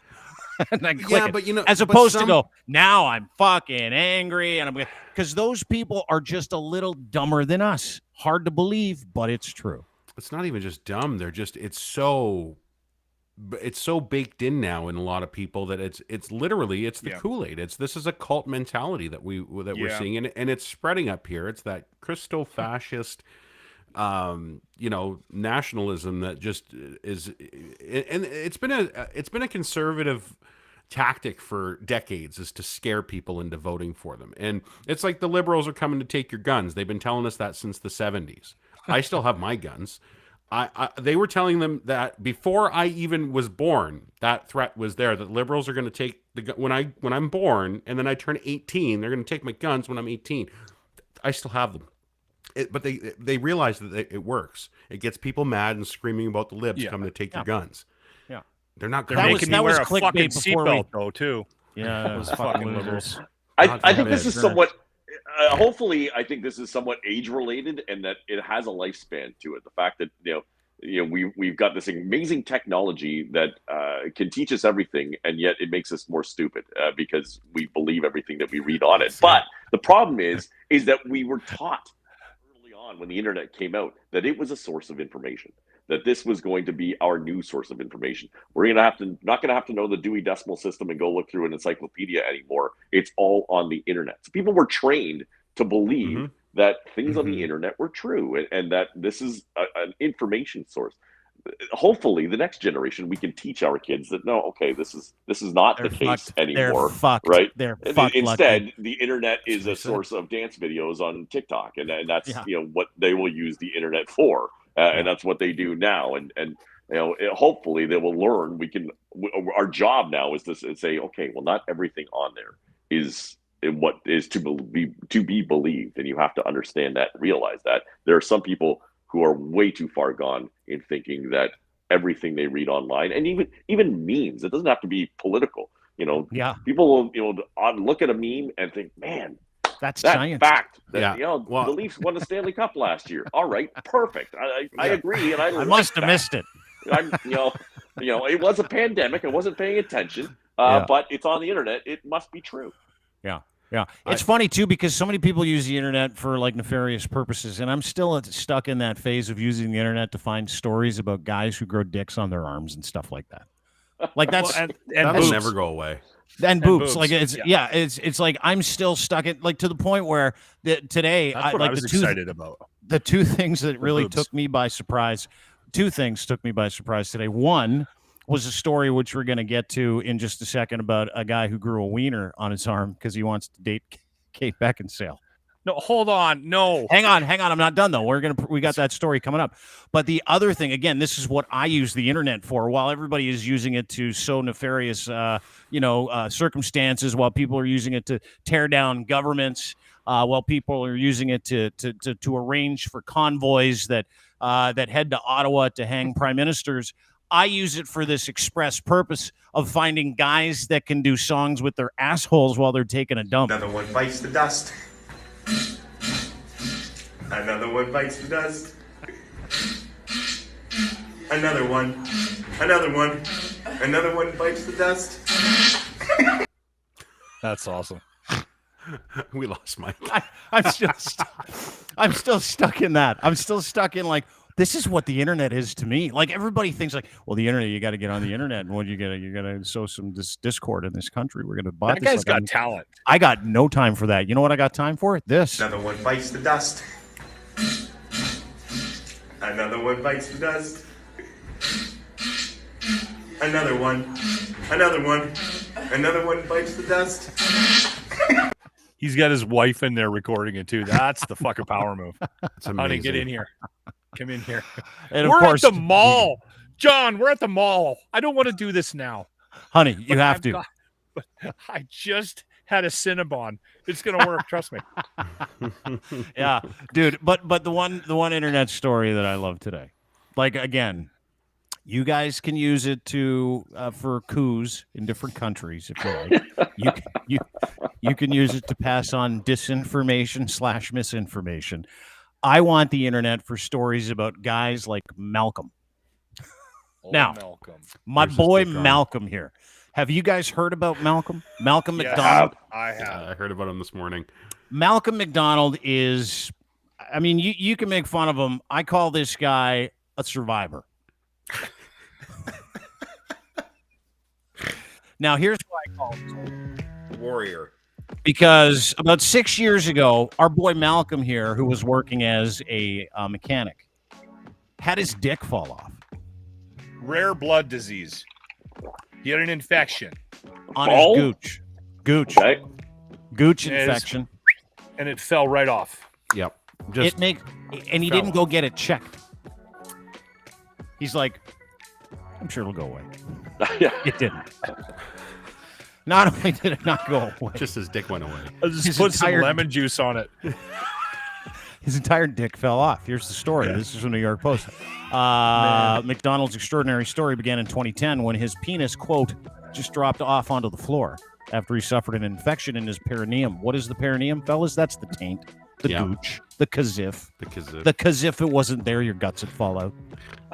Surgeons subsequently manufactured a new penis for the father of two using a skin flap on his left arm. Did you know that this could be done? Nope. That's like, I had no idea. I found out they grow ears on guys' arms. Yeah. Like, what the fuck? They planned to move his man-made member down to the pubic area, but were forced to stop the operation due to a lack of oxygen in his blood. Apparently, he was a big drinker and smoker. McDonald was left with an artificial dink poking out of his forearm. Secondary surgery to move the manhood to between his legs was delayed for 6 years due to scheduling mixed up staff shortages and, of course, the COVID-19 pandemic. Stuck with a dick on your arm for six fucking years. Is that a dick on your arm, or are you just happy to see me? That's the dick. That's the dick. You can see it. There's this picture of beautiful Kate Beckinsale and this dude named Malcolm McDonald. If you look at the blurred out thing on his arm, that's his dick. It's growing on his arm, and it had I'll 6 say this extra again. years to grow. Did you guys know that they could do this? I had Yeah, no I knew they were idea. doing it with ears. I knew they were doing it with ears, but Yeah, like, it was a burn I didn't even know victim that. thing. Are you allowed to wear short sleeves in that scenario? No, never. That's a good Not point. once. Can you get charged with public nudity if Is you're that wearing a You would tube think top so. It's or a indecent. tank top or a wife He's beater? probably Mike. I think he's got it wrapped. Like there's wet paper towel on it to help it grow.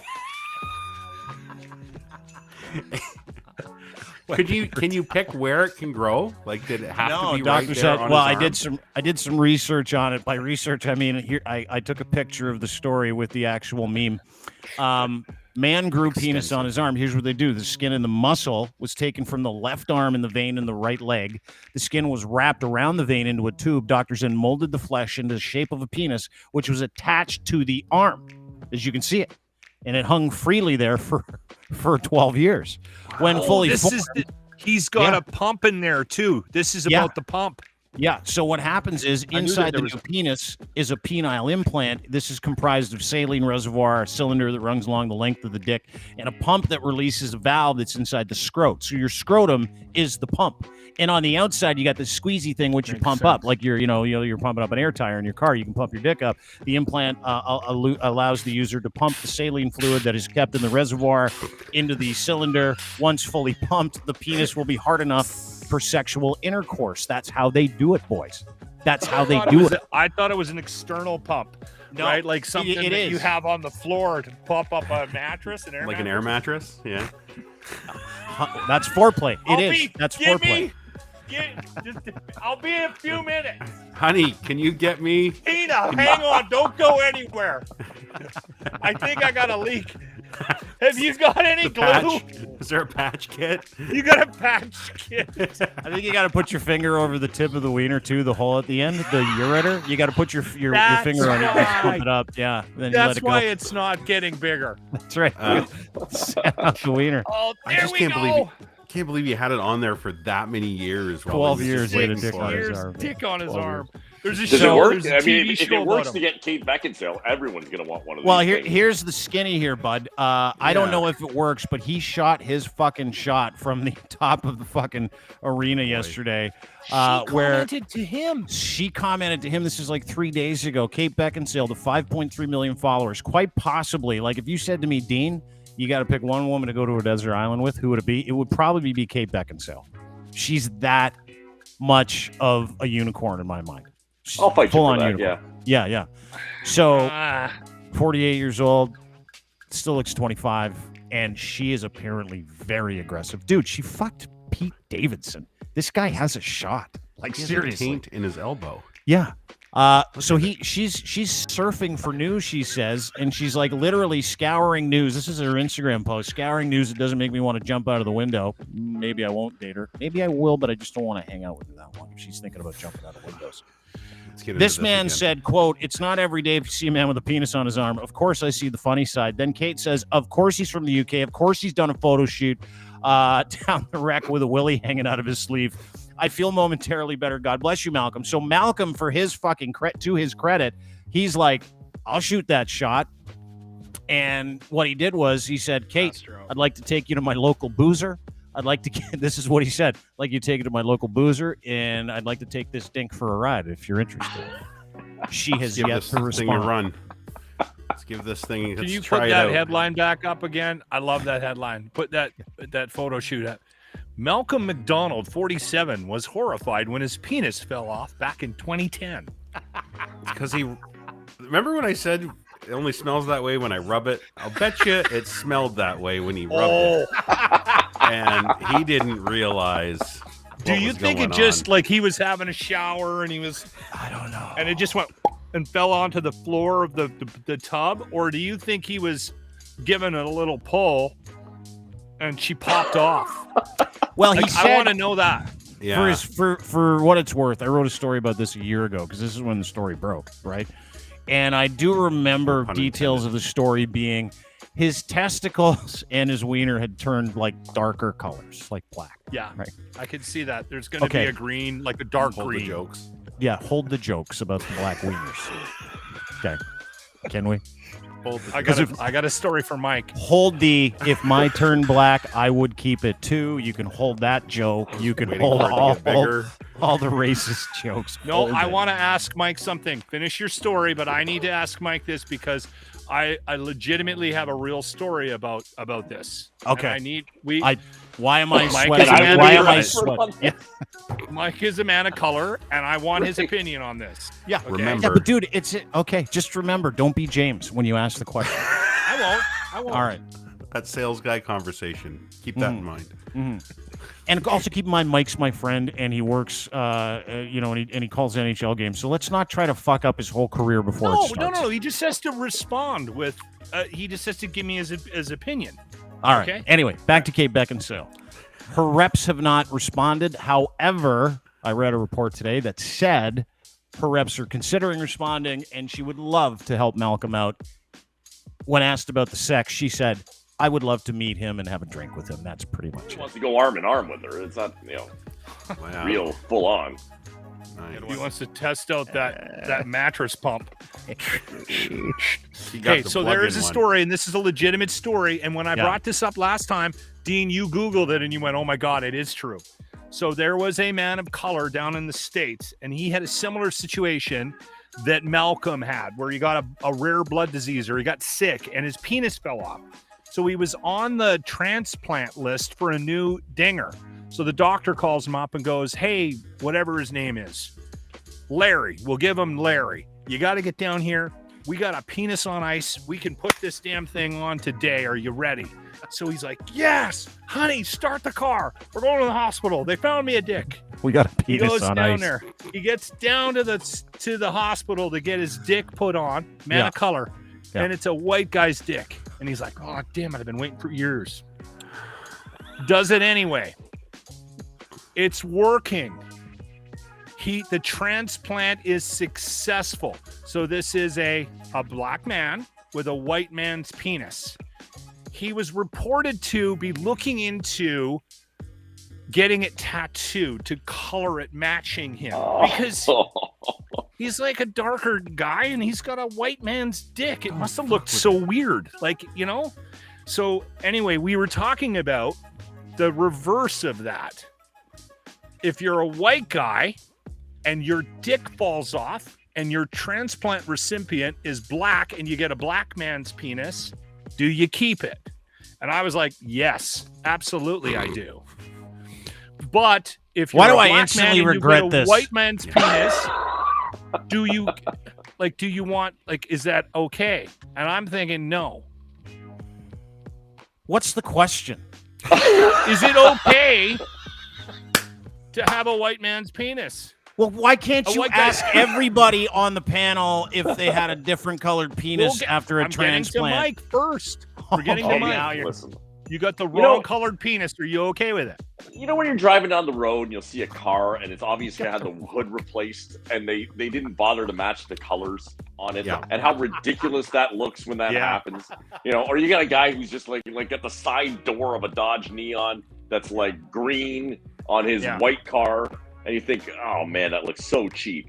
I would think based on that opinion alone, the fact that it would look so unique that it would look bad. I mean, it's already a bad-looking apparatus to begin with. It's terrible. The gear looks awful. Yeah, it's Ryan, brutal. So like to if the have penis, one that looks you can have misshapen, miscolored, and misshapen, and surgically attached with a pump to it as well.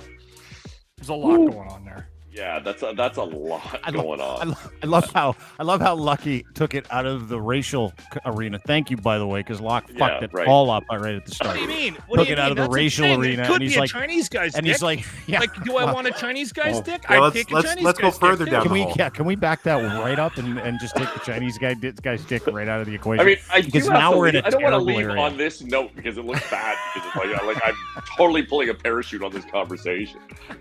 I do need to go. I would have left like 20 minutes ago if I was you. I'm surprised you came. Yeah.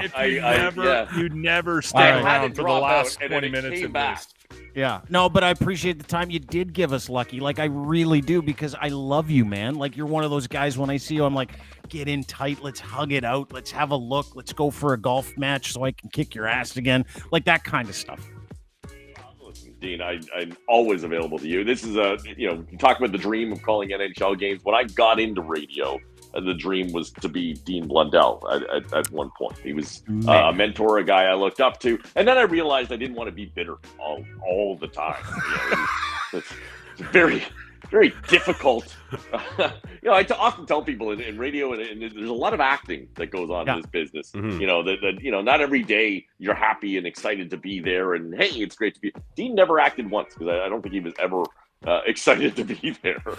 No, I wasn't. I just thought, man, that's got to be really hard to be that like pissed off at the world every day and do your show like that. And I thought, no, it was fun. It was easy. It was actually easy because my default position was anger, so it was easy to fall into it. But I'm good now. Appreciate it, though, buddy. And listen, you're still one of my idols in this industry. So I anytime I can help you out, pal, or be available to you, just a call away. Mike Luck, 94.9 The Rock, mornings with Craig, Ben, and Lucky. Listen to him. It's basically the only rock show that you're capable of listening to in this city. Like, no matter where you are, it's like Lachlan. He would be the equivalent. Oh, it's shit, dude. There is no good radio in the city. But Mike Luck, thanks. At Lucky Mike Luck is where you can find him on Twitter as well, and you can also see him on NHL broadcasts. Hopefully next year. Really appreciate everything you did for us today. Thanks, Mike. I'll talk to you soon. Fingers crossed for a full-time gig, Mike. Thank you. Yeah, fingers crossed. Well, and if not, I'll be back on in about 6 years wearing long sleeves, apparently, because that's how long it takes. Appreciate you, brother. Talk to you soon. Good to see you, Mike. Cheers, boys. Thanks, buddy. Care, We'll buddy. talk to you soon. It'll be huge, he says. What a good dude. Listen, can I get back to the dick conversation for a second? Yeah. You guys didn't answer. Are you okay with a different colored penis? Yeah, I don't care as long as I got one. Well, I think at that point, like if someone says you got to go through surgery and get a new wiener, I'd be like, you know what? Why bother? Just give me a straw. Just give me a straw that I can pee into or out of, and bucket or a tube. What a way to double down on your luck, though. Like, your dick falls off, which means I'm not doing so hot in the life luck department already. Someone finds me a new dick, and I put my new dick on. It's the wrong. And I'm gonna say, it's the wrong dick. You know what? I don't like the color. It's already. Like I'd feel like a yenta. Like I need it. No, I'm not. Do you have it in a different shade? Yeah. No, you just want the dick. Just give me the. I don't care where it came from. Fucking That's put what it he on. did. He got the white guys. I know, but then I don't want the circumcised one. Could I have an uncircumcised? No, fuck. Put the dick on. Shut up and wear the dick. Yes, exactly. It's not as big as I hoped it would be. Can you imagine looking that gift horse in the mouth? Like, surgeons are making you a new dick, and you're like, guys, I got to tell you, I'm not interested in this dick. It's way too small. It's too white, and fuck you. Can we go back? Can we go back and do it again, guys? Do you guys mind? You know, Carlos just flew this in from San Francisco. Shut up. Guys, I'm he going had to to pass get on on this a dick. plane. It was in a cooler next to his sandwich. Like, this is the penis you're getting. That's kind of it. Like, it's just one of those. Would you want to tempt fate again with somebody? Like, don't. You've already messed with it as much as you have. Yeah. We need to mess with it. It's more. a very first world problem, isn't really it? is. Deciding you don't want Champagne that dick when you don't have a ever dick. Get Mike back, the first thing I'm doing. No way is he's I'm gonna coming bring back up after you asked him about black wieners. There's no way. I wouldn't either. I loved it for some reason, though. He is the only one on the panel that didn't want a different colored penis. He's looking for a full-time gig announcing NHL games. He's going to end up announcing underwear sales at Walmart. We have like an hour and a half long intellectual conversation, and Locke's like, let me throw a hand grenade in here, guys. Different colored dick? Locke, let me throw a hand grenade in the conversation. This has been a lot of fun, very intellectual. I'm tired. This is Lachlan. I'm doing Lachlan now. He's like, Mike, you're a man of color. Do you want a white dick? And I'm like, oh no. The whole world slows down. And Lindsay's like, Locke's like this. He's like, what? It's just a legit question. I'm just asking. We're talking about a guy that grew a penis on his arm, Yeah, I know. right? It's the logical progression of the conversation. That's a really funny word you use, progression. Racism? Regression, possibly. Guys, racism was the only logical next step. Okay. We've gotten through this as adults thus far. Let me take it down a notch. Guys, let me break it down for you here. You have to put Rhiannon's Comment. What's she say? Dean, don't want to ruin his chances of a good job. Lachlan, do you want a different colored dick? I legitimately can't believe you asked it. Attention, Walmart shoppers. That's one of those thoughts that percolates where you're like, fuck, I better not say this out loud. I can't believe I thought that. You say it out loud. Watch for falling prices. Oh, Rhiannon's been talking to my careers. wife. I can't hear you doing radio in Toronto, honey. Good God. There's something fucking wrong with you that you're like, guys, I think I got a legitimate question here. This is why Twitter needs to be censored, by the way, Lachlan. Right here. Not everything needs to be said out fucking loud. You know those guys, those people that like you read about in the news where it's like he was upset that he lost a game of Monopoly, so he murdered his 3 roommates. When you're like, the second that pops into your head as an idea, because it's happened to me where I've like, I would like to murder that person like right in front of me. I dismiss it right away. Lachlan doesn't. A little light goes off and he's like, I got the next question. Did they have Boardwalk and Park Place? Is that why? Because I could see it if that was the case. Fuck, you're you're the best. I fucking love you. Thanks for doing today, boys. That was a lot of fun. Go Leafs, go. It's 7 o'clock tonight. We've got ourselves a tilt ski. Predictions? They win 4-1. You think tonight they're winning? Yeah. They're going to clean up? I hope the Leafs win in overtime 2-1. What if they I think they're going to get blown out again. Could you imagine if they lose in the first round again? It's going to happen. I'm going to laugh so hard. Then I'm going to sell the fuck out of those T-shirts. Those decades of disappointment. Don't even. T-shirts. I even have a problem with you mentioning the Can I fact ask that you? Did it ahead of time? It's a store. The idea is to sell shit. Like Yes, it's not but- to keep it a secret, dude. It's the worst Why aren't marketer. we The worst selling any of these marketer I've shirts? ever met in my life. No, you don't understand. It's bad karma. You can't win. That's I not a real don't care Whether about you karma. I care about money. I don't Bad give a fucking karma. karma doesn't exist. We're gonna sell a ton of them. We'll sell more when they lose. I don't think so. I think you've got a really healthy complement of people out there that fucking hate the Leafs enough that they would wear the Decades of Disappointment shirt because it's absolutely hilarious. And I think you've got some really upset Oiler fans that would buy one preemptively just in case, just to rock it. And I think it's a better troll shirt than anything. I'm not a Leafs fan, and I'd buy one today if I could, because I think it's so You're goddamn. not I would helping, buy a man. bunch and send them to my Leaf fan buddies and be like, "Here, make sure you have this for Thursday because you're But gonna." all fucking that's need doing is just you're putting karma back in the hands of the Leafs. What's karma? Karma. It's not a good Made up shit. No, it's not healthy. This is not a healthy conversation.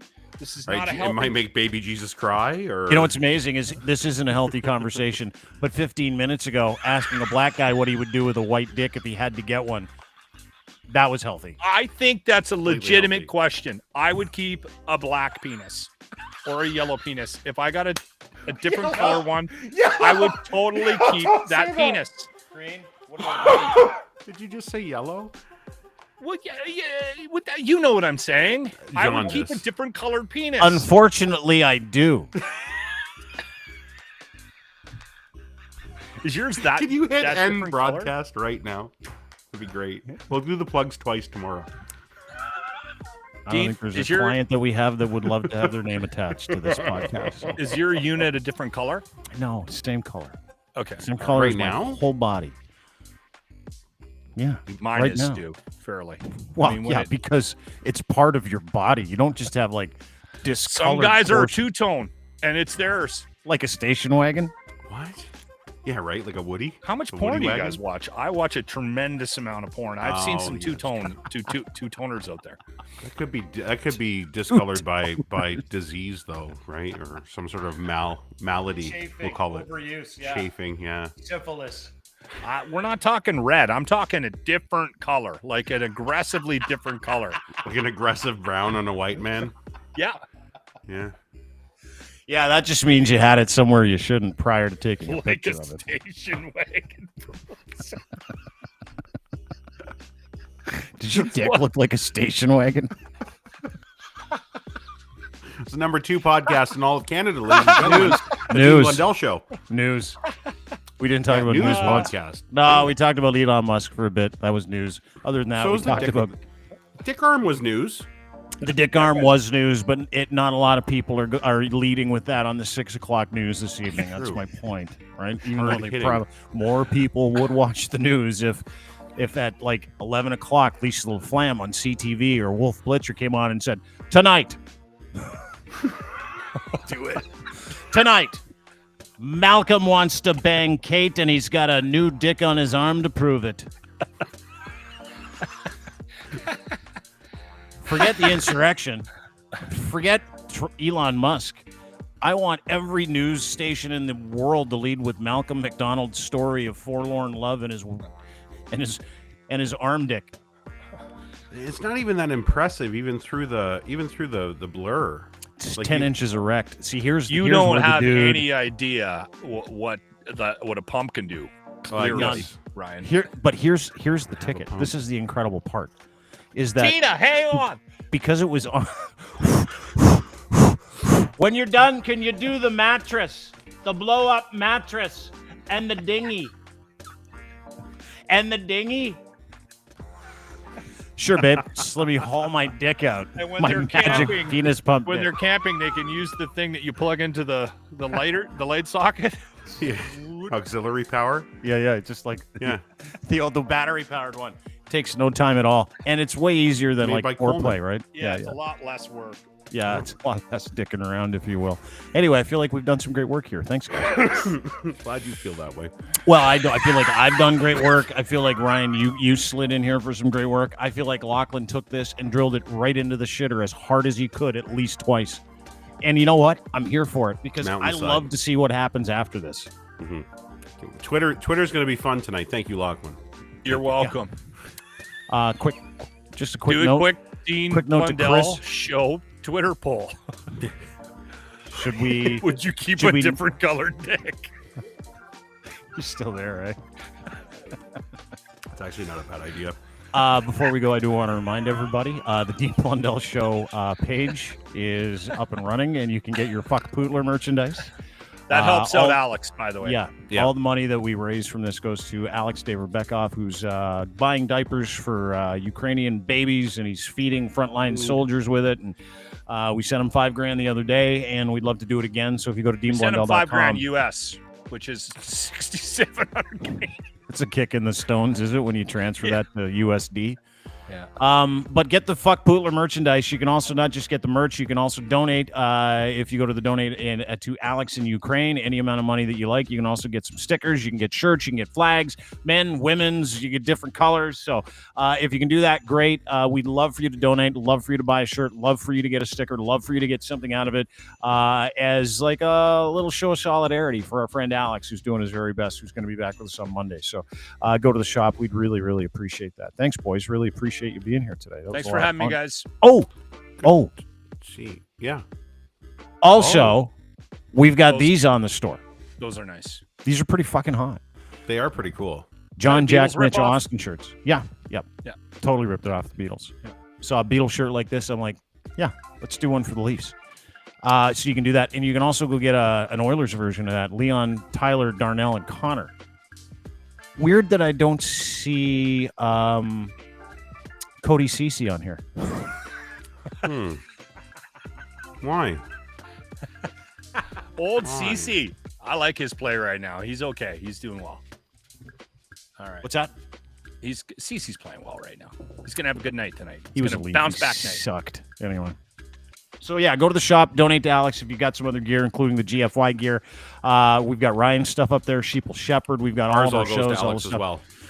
Yeah, so don't forget that. Sheeple Shepherd, great mug, goes to Alex. But thanks, guys. Really appreciate you being here. At Lachlan Cross on Twitter, at Ryan Lindley on Twitter, Sheeple Shepherd for Ryan. Ryan, that is a podcast. Go and subscribe wherever you get your fine podcasts. And, of course, Lachlan, you can listen to every weekday morning on 95.7 Cruise FM in Edmonton. Thanks, boys. Thank you. Great to see you. Take care, Great boys. to see you, too. We'll talk to you soon. There you go, lads. That's it for us. Man, that was a lot of fun. Informative, entertaining, offside, all those things. Good job today, fellas.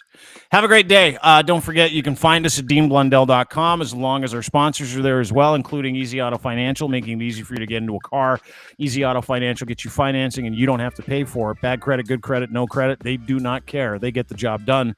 And for free, because you don't want to have to pay for financing. They'll set up the car that you want at the dealership that you want. No obligation, all turnkey. They do all the forms. No one likes forms. Everybody fucking hates forms. I'd be the prime minister if there weren't forms to fill out. Seriously. Forms are the worst. They do all of that and get you the financing you need at the price that you want. You don't have to pay for the financing either. EasyAutoFinancial.ca. Also, Ed at Ed's Fine Imports has Gitch and wants to sell them to you. I buy 2 pairs a month.